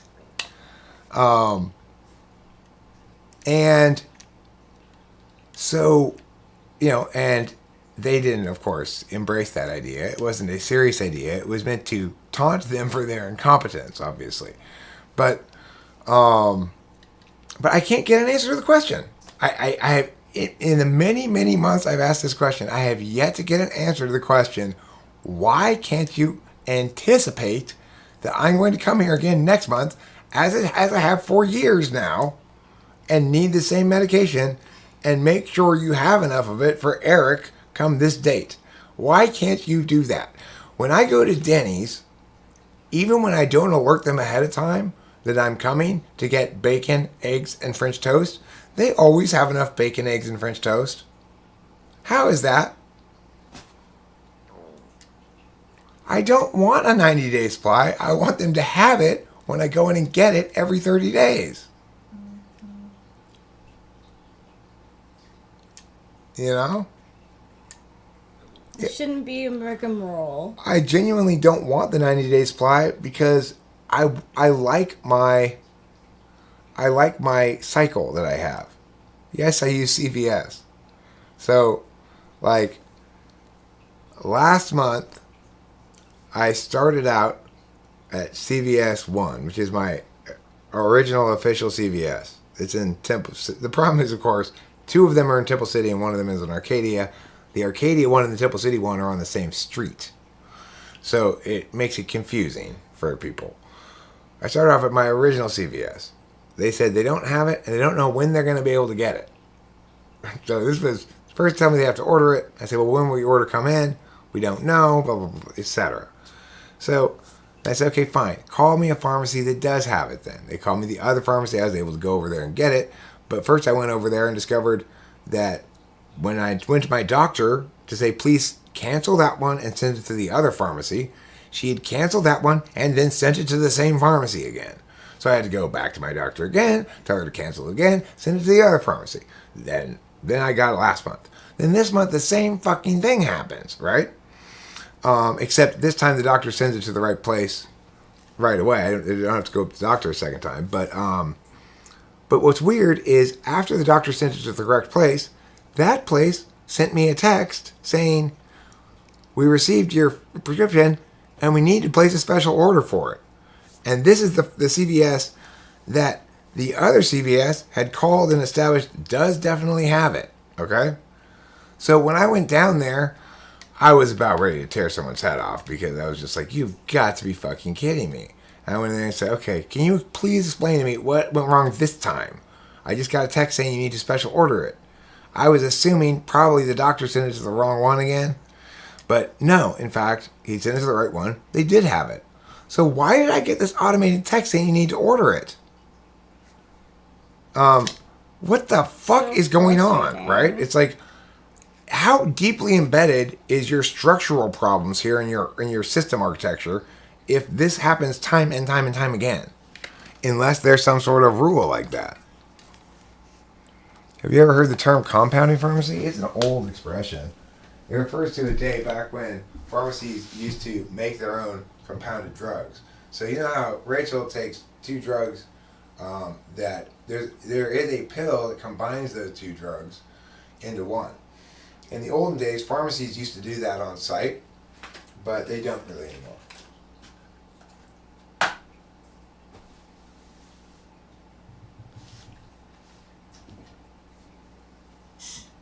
Those aren't swallows, those are geese.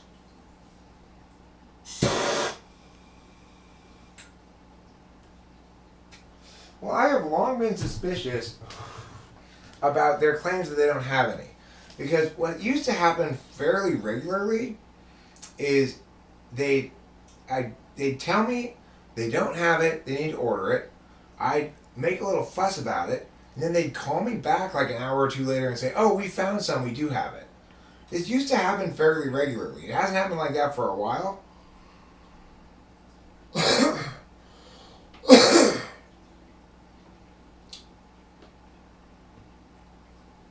Well, they matter to me, Piss Pistofferson.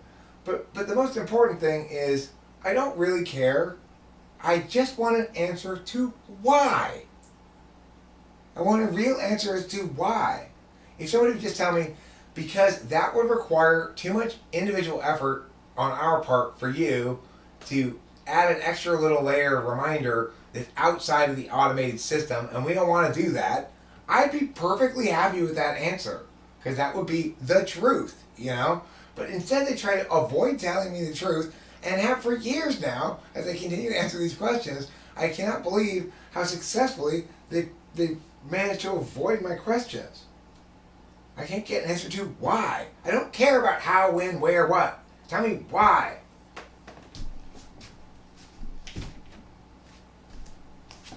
What am I reaching for here? I already have a cigarette in my hand. I'm smoking it.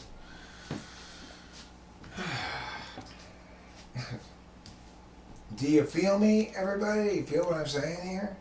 It's frustrating.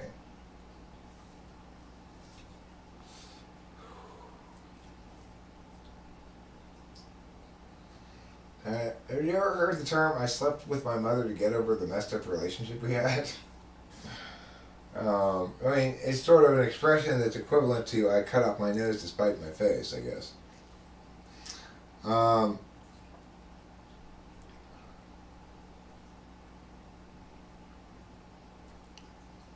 What else I want to say? Something I learned a new term today. They were going through a bit of a purple period. I've never heard this expression before. I assume from the context that it probably meant a bit of a downturn period. Instead, it means the opposite. It means a period of good luck and success. Purple period. Who are they referring that to? Do you remember? Certain countries, track and field athletes, I think. Oh. But it was a British announcer. It must be a British term. I'd never heard it before.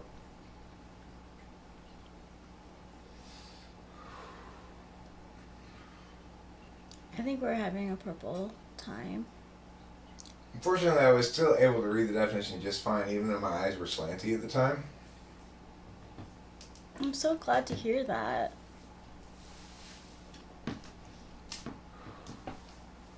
Is it racist to worry that you can't see with slanty eyes? Yes. It's like the song Turning Japanese, right?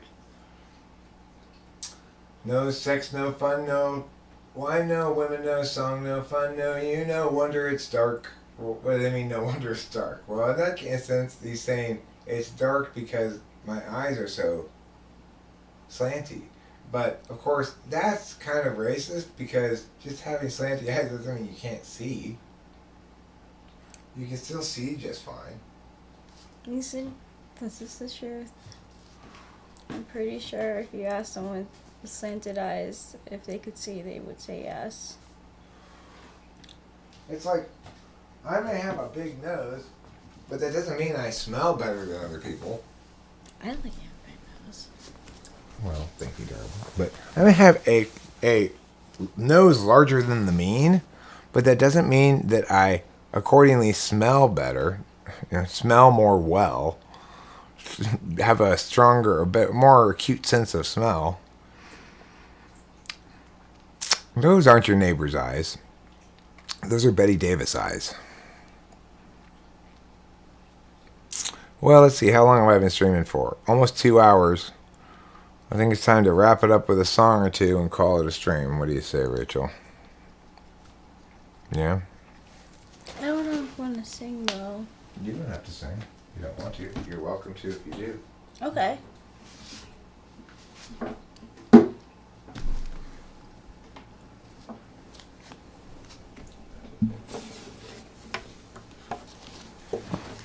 You know what song I want to remember how to play?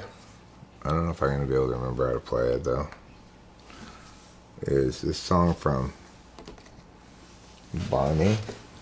It went like, red, it's the color of an apple. Orange, it's the color of an orange. Yellow, it's the flavor and the fabulous sun, sun, sun. Green, it's the color of trees and lots of things that grow. And then there's blue for the sky and purple, that's a color that's fun, fun, fun. And when you put them together, what do you get? What do you think you see? Well, it's a rainbow, and it's a really fabulous one. Oh, I like that. I don't remember that. You don't remember that song? I used to watch Barney, too. Even, like, when I thought I was, like, a little bit too old to watch it, because it'd be on in the morning before school. I used to, when I was a substitute teacher in special ed, I'd go to elementary school rooms. A lot of them would put on.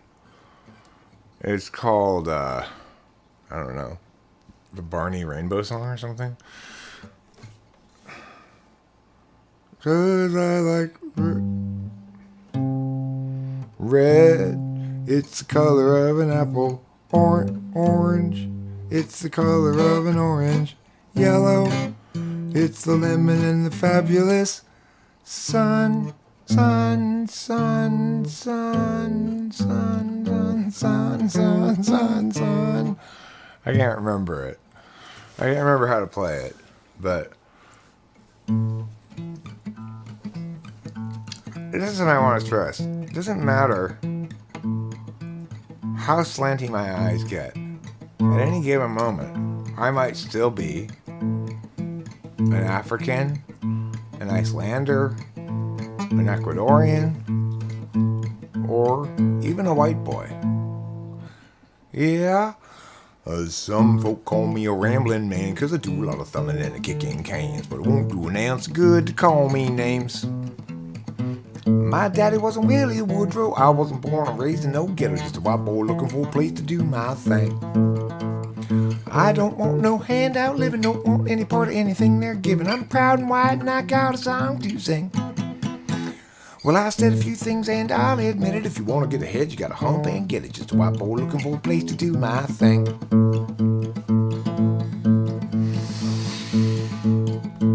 Well, I I'm gonna find me a wealthy woman in a line of work that don't take no diploma, 'cause I ain't got much to lose but lost to gain. You might call me a good time fella, but I ain't no black and I ain't no yellow, just a white boy looking for a place to do my thing. I don't want no handout living, don't want any part of anything they giving. I'm proud and white and I got a song to sing. Well, I said a few things and I'll admit it. If you want to get ahead, you gotta hump and get it. Just a white boy looking for a place to do my thing. Small town boy, been around a little, and I like guitar and I like the fiddle, 'cause that's the kind of soul take the fan I flame. Blue-eyed Billy, feared and ready. I got to work just to be somebody. I'm a white boy looking for a place to do my thing. I don't want no handout living, don't want any part of anything they giving. I'm proud and white and I got a song to sing.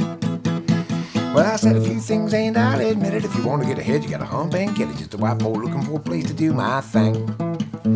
Yeah, I said a few things and I'll admit it. If you want to get ahead, you gotta hump and get it. Just a white boy looking for a place to do my thing. Well, I said a few things and I'll admit it.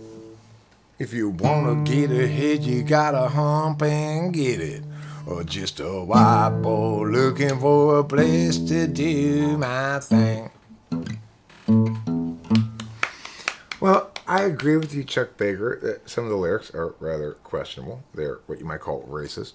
But this is my way of showing that just because somebody or something is racist doesn't mean it's bad.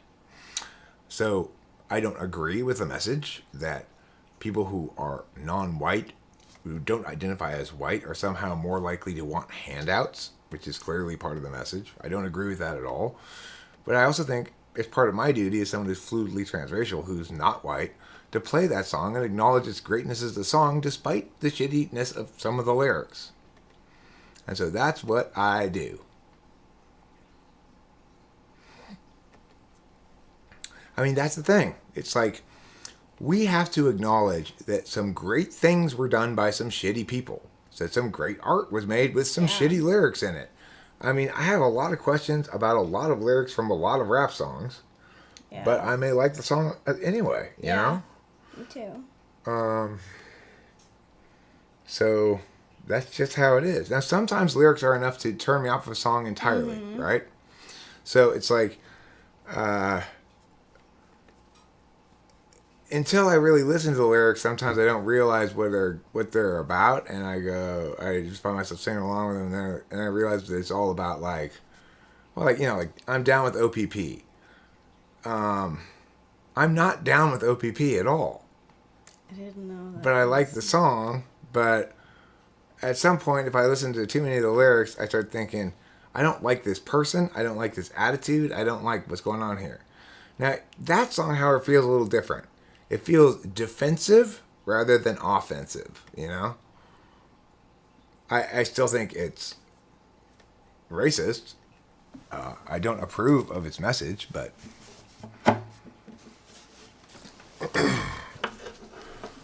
Of the residents or of outsiders? I mean, for people inside the homeless shelter, you should have a constitutional right to film. You might also claim a reasonable expectation of privacy. I mean, it depends what you're filming, I guess. Since it comprises the home of the people residing there, they have a reasonable expectation of privacy. So it's not a completely unreasonable rule, especially if it's directed towards outsiders coming in and filming the people there. If you're living there and you want to film something that doesn't include the other people who are there or their private business, it should be okay. But I can understand why they'd want to make a general rule about that, because they don't want to try to parse that carefully, you know? Yeah, it is common, I was going to say, for that rule to be in place at shelters. Rachel's been in them before, right? Halfway house. Halfway house. Yeah. Me and my homeless girlfriend met on the internet. She wasn't homeless quite then, but she soon would have been, I bet, if she would continued on in that disaster. But I'm no different than she. We're both a couple of overgrown teens. So let's smoke a bowl and celebrate the great way things turned out.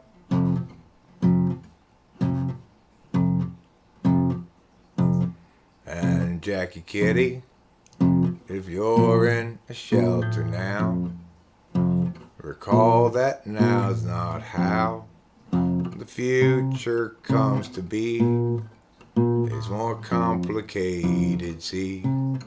And mental illness, gee, it's treatable quite medically if you try.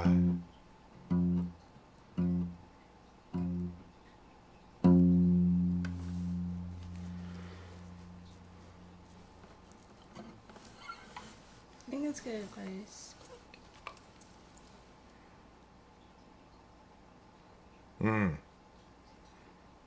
Well, good. Glad to hear it. I wish you well Yeah, in I all wish your you well, various too. endeavors. I know you had some serious poop-related issues today. And believe me, if there's one thing in life I can really empathize with, it's poop-related issues. Because I was carrying a large turd around with me for the last couple of days, just generally kind of making me uncomfortable. And then this afternoon, after I took my pills, but even right before I took them, I was already ready to go. It was just like, okay, it's the whole main act, the whole army is going to come rushing through this gap in the mountains here, and I better be prepared to accommodate that. I better use the big toilet, I said. Well, sure enough, I sat down, and it was the opening scene from Star Wars. It was that ship, the very, very long, slow emergence of a huge ship. That's what my poop was like. Really good description of it. Mm-hmm. You might imagine the extrusion of a nuclear missile from its silo, except pointing down and into water. That'd be a good analogy. All right, let's play a little song, shall we? Shall we play a little song? Shall we play a bit along with the song? Sure, we could. We could do that. That's not impossible. Oh, sorry, thanks for happen. Now we're going to use this very handy feature of OBS called Alt Move the Thing. Alt Move the Thing crops it. You've got a window here in OBS, and you want to change the aspect ratio, but you don't want to get the part that you don't need, because then you're going to have to take up too much space. Now, well, you can use Alt plus the mouse to crop it. That's really nifty. Really useful tip that my friend Gen Xiel shared with me, much to my benefit. So I appreciate that, Gen Xiel. That was There's something that from your supervisee. Yeah, well, I have done nothing but apply that knowledge ever since, much to my benefit. I call it the ability to crop. It's not just me who calls it that, but just, you know. I like it. All right. Now, everyone, your job here is to tell me what a great song this is when you're done hearing it, okay? Get ready to type something of that sort into the... It's a very cloudy day in Los Angeles, and today we run out of time. Struggles past, troubles still to come. The day is nearly done. Can someone buy us some more time?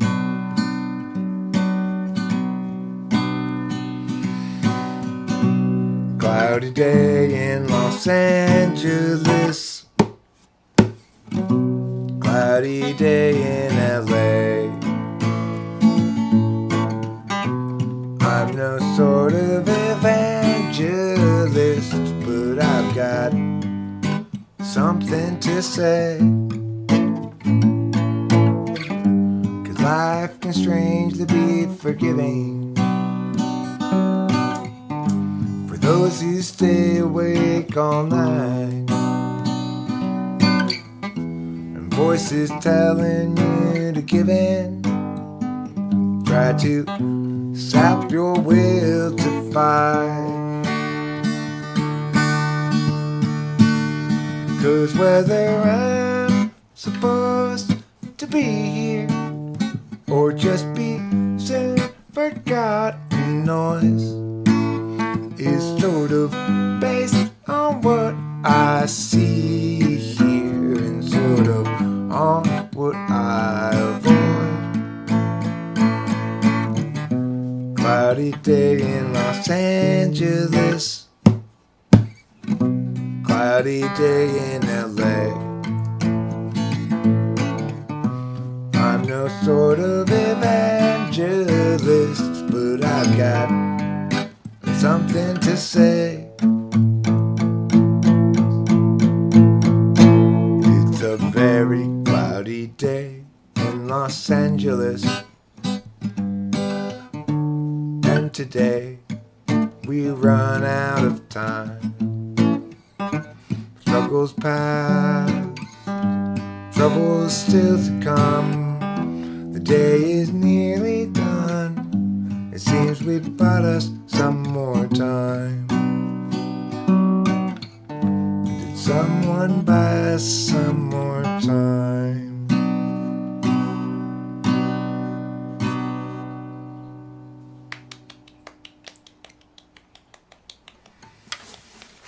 Email Anthrax?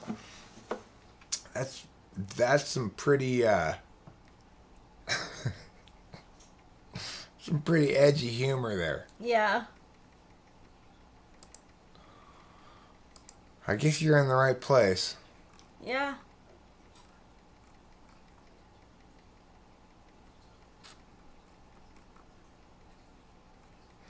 Can you scroll down for me when it comes time for this? Yes. I'll sing with you for this one too.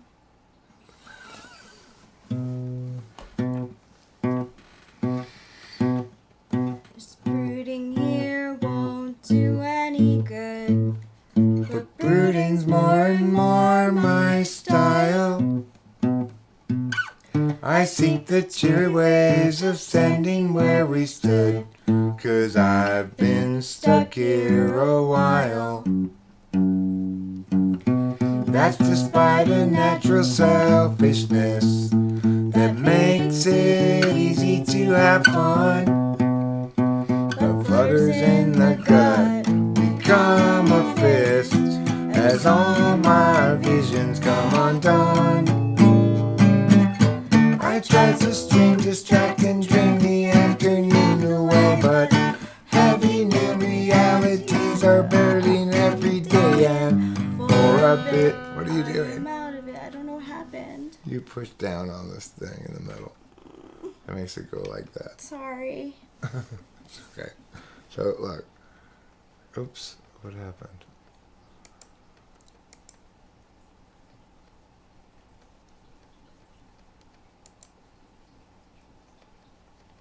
You have one job, Rachel. One job. I know. It's okay, darling. It's okay. Thanks. It doesn't matter. You've only ruined our careers forever. Nobody's ever going to pay to see us play music now. Oh, man. Now that you scrolled badly. Let's scroll game off. Yeah.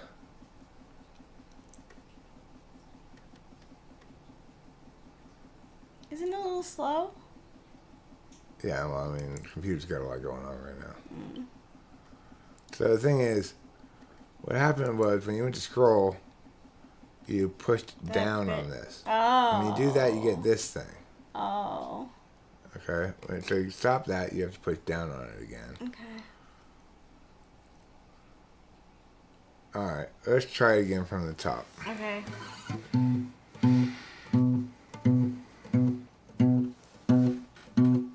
Just brooding here won't do any good, but brooding's more and more my style. I seek the cheery ways of standing where we stood, 'Cause I've been stuck here a while.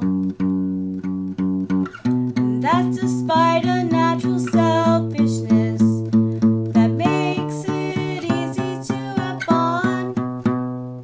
But flutters in the gut become a fist as all my visions come undone.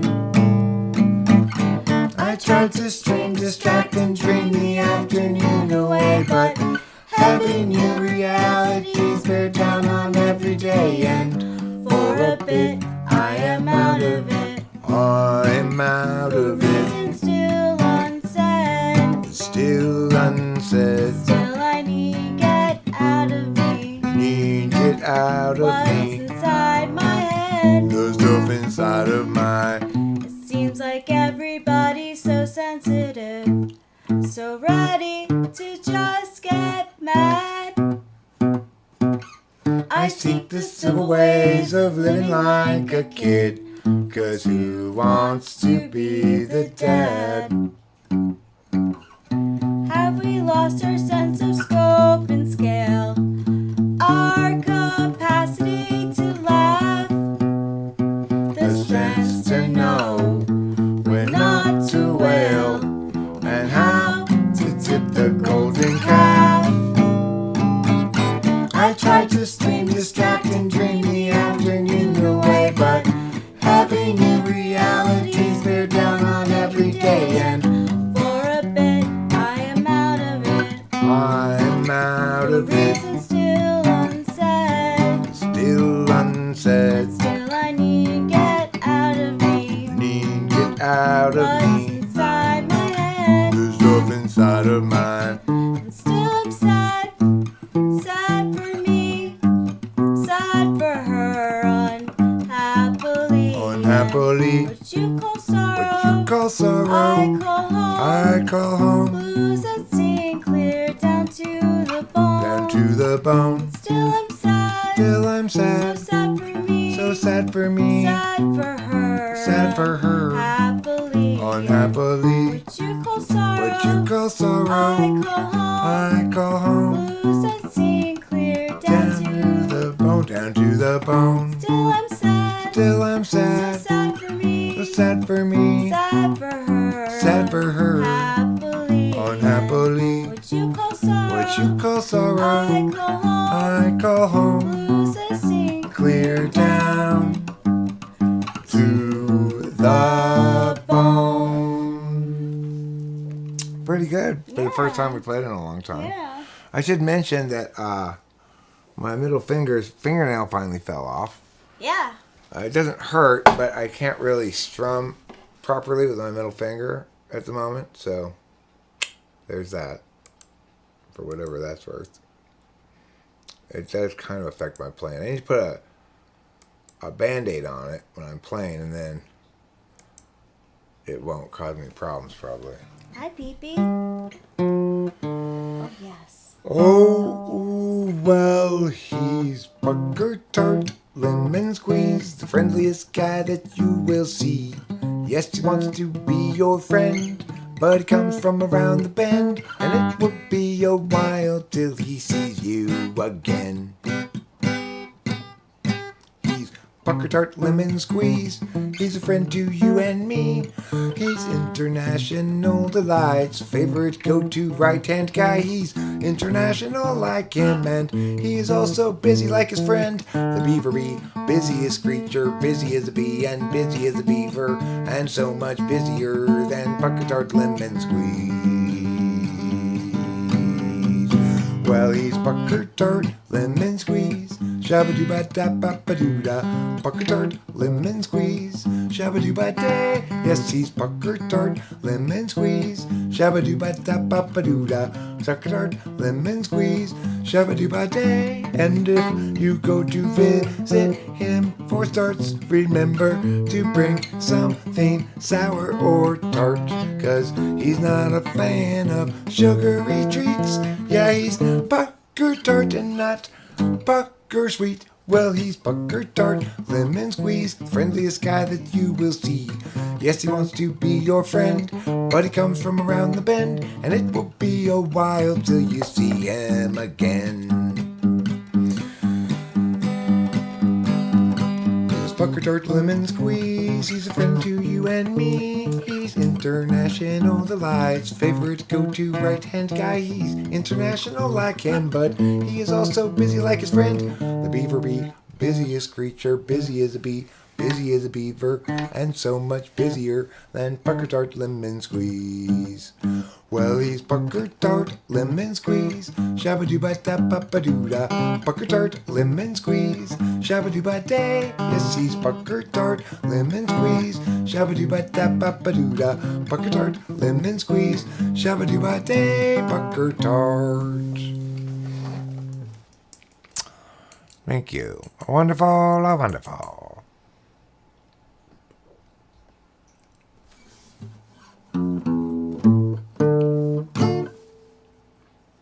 Do we have any band-aids in here?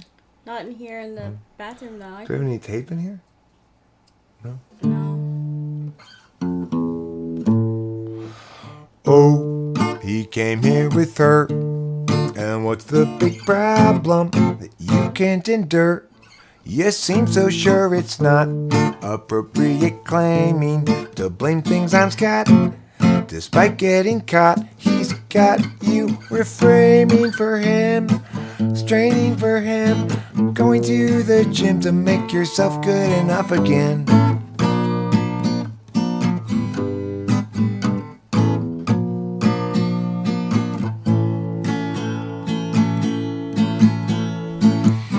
Yeah, you guys both have lots invested. That's not a reason to stay around. Through the years, you've both been tested. Time to move up, find higher ground. Oh, he came here with her.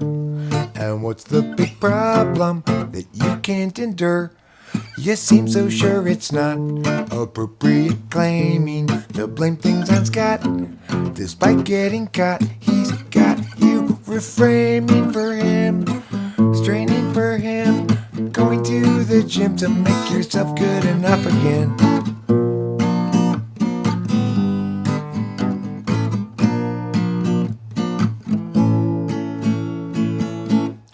Be done with him. That was pretty good. Yeah, I think so. Thanks, darling. You're welcome. You're so positive. It's true. I appreciate your positivity.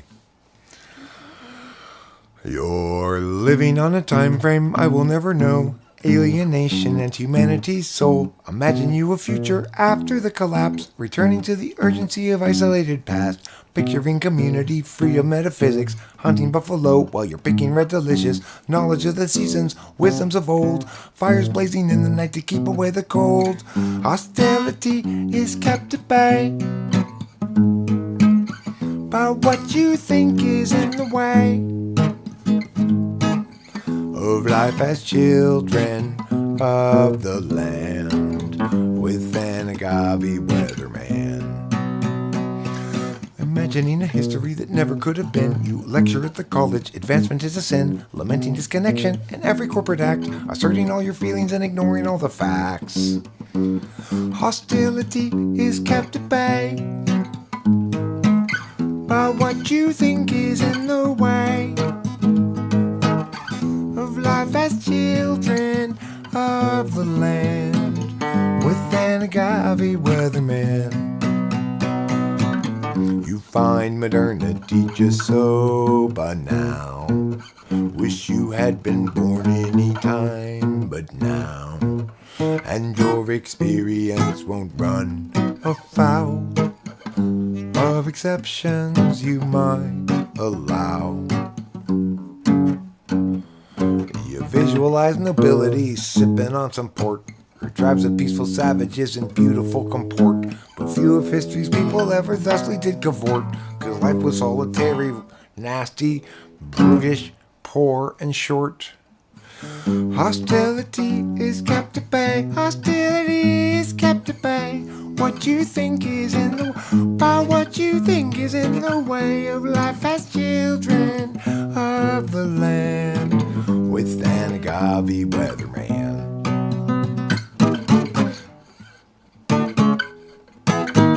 With an agave weatherman. With an agave weatherman. E flat. I messed that part up, didn't I? Yeah, I did. It's okay. You're forgiven, people of the world, for hearing me mess up. I'm not like one of those Chinese emperors who kills you if you see me having an epileptic fit. If Jesus was people but absent of sin, he must then have struggled with regular men and women, of course, when they too were present. Disciples all warily eyeing the lesson. If people were Jesus, they'd know as they sing, and everyone's work would be true. And feelings once spoken would sit where they sink, and we'd all know just what to do. But people aren't Jesus once they're betrayed. The easy believing forever is lost. Maybe naivete is not to be saved, but the wise pay a terrible cost. Does virtue require a rational take, or is virtue that's reasoned invariably fake? Musing itself just distracts from the flow, or is care better served by deliberate and slow? People aren't Jesus once they're betrayed. The easy believing forever is lost. Maybe naivete is not to be saved, but the wise pay a terrible cost. The one you thought you knew acts like you never have met. The life you made for two has faded into regret. There's no one unshaken, we all have been shook. But being forsaken don't mean you're forsook. And though in the past we've been hung out to dry, we'll find them at last if we're willing to try. People aren't Jesus once they're betrayed.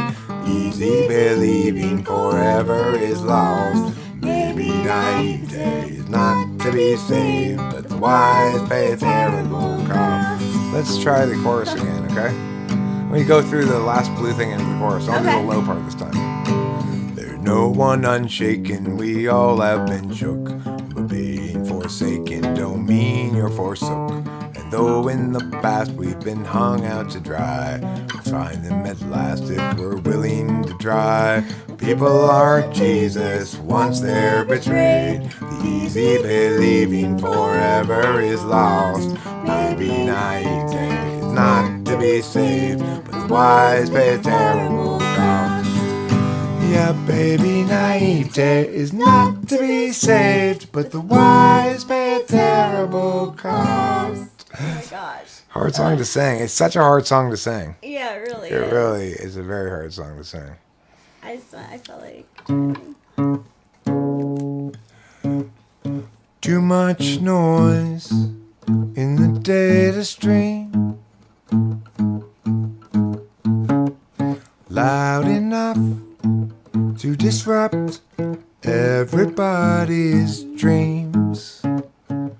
Frustrations mean mistakes are made. until it seems everybody's just throwing shade. I won't be another casualty of other people's well-intentioned rules. I used to think that some tomorrow there'd be time for yesterday. Not the sort of thing that one can borrow. No one willing still to lend a day. Your uncertainty's implicit, just like an unexpected visit from a bunch of men all dressed in blue suits. I won't be another casualty of other people's well-intentioned rules. I used to think that some tomorrow there'd be time for yesterday. Well, I played that poorly as usual. Oh, let me pull my pants down a bit. Kind of causing my crotch to be crajunkled in an uncomfortable fashion. That's not fun. Don't crajuncle my crotch in an uncomfortable fashion is a sentence I frequently find myself saying. I frequently find myself having trouble saying it. Sammy has a story that need be told, and this is a song for an open road, and such a thing must always do its job. She married up Jeb, turned 19, 4 years in and 3 kids weaned, weary now and questioning the path. Agency outpaces discretion, locking in our courses, way too young. The urgency conferred is really just oppression, making sure those underneath them always run. Doug at 20 thought bourbon fun, and likewise Doug at 21, and so forth well up into middle age. What once had seemed to set him free became his whole identity. Now Doug's about another drunken rage. Agency outpaces discretion, locking in our courses, way too young. The urgency confirmed is really just confession. Offer you incentives, but they haven't got a thing that's fun. Everybody's panicked about the kids. Lock 'em up with extra dexedrine. Mathematics to produce success, or impose more unjust duress. Agency outpaces discretion, locking in our courses, way too young. The urgency conferred is really just oppression, making sure those underneath them always run. Without consent, it's really just oppression, by parasites surviving on their wages earned by lying, while they feed their fear of dying. Yeah, they feed upon the futures of the young. I remember when that song with the video came out. It resonated with me so hard. Glad to hear it, baby. Thank you for telling me. You're welcome.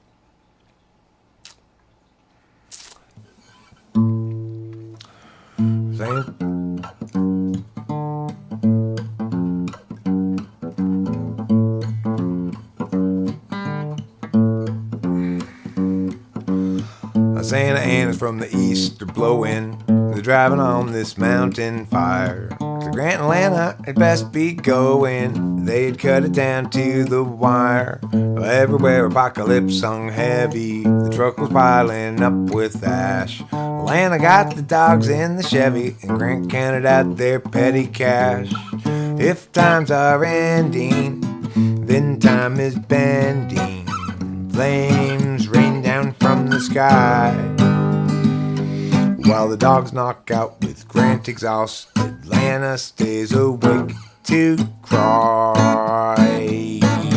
120 out but Labor Day, and that means cooking meat outdoors.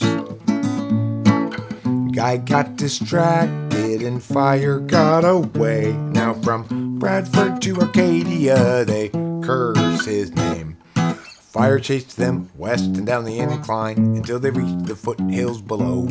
Found a room cheap for the night online. At least now they had someplace to go. Tomorrow they'd evaluate their options now that their life had burned away. Well, Anna's sister has a place in Laughlin. Wasn't really any more to say.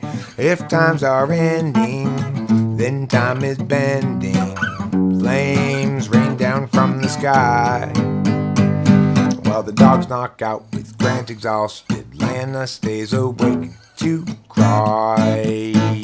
While the dogs knock out with Grant exhausted, dogs knock out with Grant, dogs knock out with Grant exhausted. It should be F twice. Dogs knock out with Grant exhausted. F sharp minor. With the dogs knock out with Grant exhausted, Lana stays awake to cry. That's what's wrong with that. I've always thought there was something wrong with this right there, that chord there. It shouldn't be A minor, it should be F sharp minor. Well, that is a satisfying bit of meh to realize. That's what's wrong with that. God, how long have I been meowing about that? For a long time. Also, this one should be the same as the other one. Like, yeah. I'm going to play this song again because I want to play it with this correct thing now. Santa Anna's from the east are blowing, driving down this mountain fire. So Grant and Lana had best be going. They'd cut it down to the wire. And everywhere apocalypse hung heavy, the truck was piling up with ash. Lana got the dogs in the Chevy, and Grant counted out their petty cash. If times are ending, then time is bending. Flames rain down from the sky. With the dogs knocked out, with Grant exhausted, Lana stays awake to cry. 120 out but Labor Day, and that means cooking meat outdoors. Guy got distracted and fire got away. Now from Bradford to Arcadia they curse his name. Fire chased them west and down the incline until they reached the foothills below. Found a room cheap for the night online. At least now they had someplace to go. Tomorrow they'd evaluate their options now that their life had burned away. Lana's sister has a place in Laughlin. Wasn't really any more to say. If time was ending, then time is bending. Flames rain down from the sky. While the dogs knock out with Grant exhausted, Lana stays awake to cry. While the dogs knock out with Grant exhausted, Lana stays awake to cry. Lana.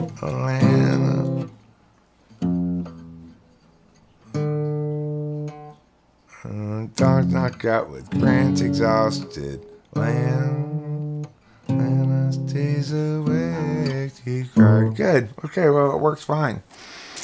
Works fine, and that's a good thing.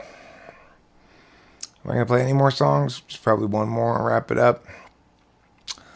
Go play this. Can you sing the other part of the choruses for me, Rachel? Just, Okay. The response to the paths that lead, or you can sing the main part if you want. I'll sing the response.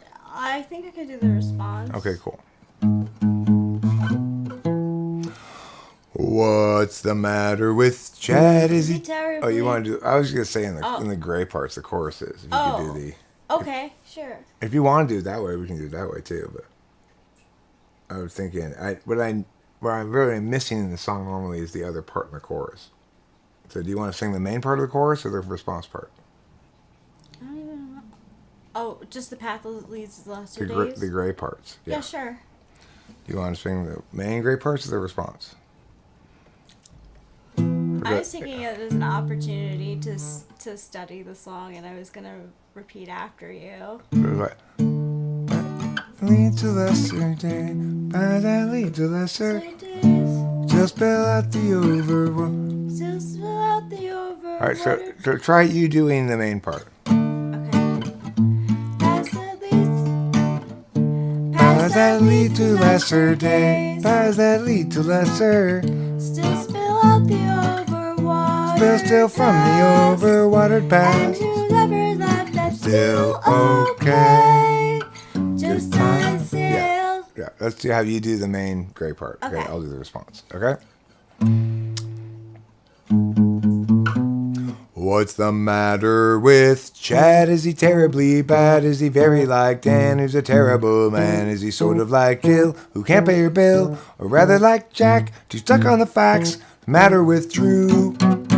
Will she know what to do if they bring attitude? Will she show ingenuity?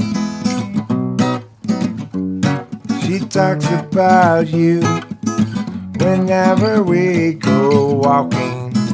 What's the matter with Bryn? Is she living in sin? She's been hanging with Jim, who's looking terribly thin. What's the deal with Frank? Stealing fish from my tank. He's colluding with you.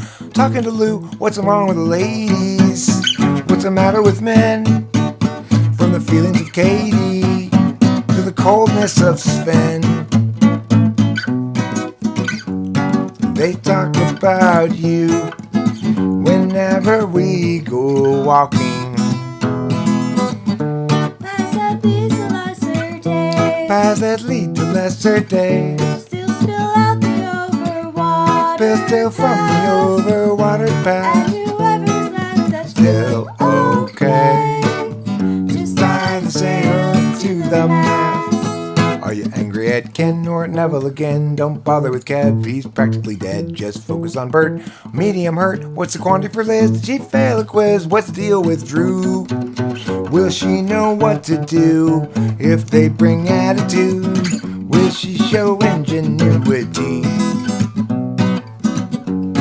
She talks about you whenever we go walking.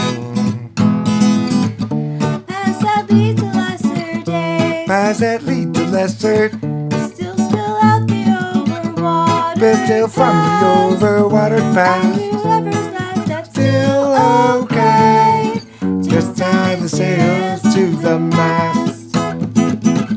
'Cause each of us have lived and gravely sinned. Throw up the hands, stiffen the chin. Catastrophe looms heavy overhead again. Time's gone will never be again. Good. Nice. Okay, that's it for song time.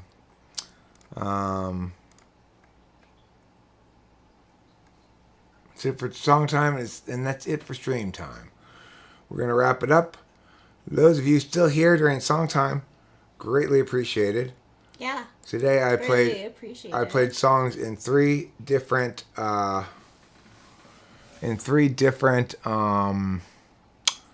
today. I played Negro spirituals, I played Native American songs, and I played traditional Chinese songs. So You also played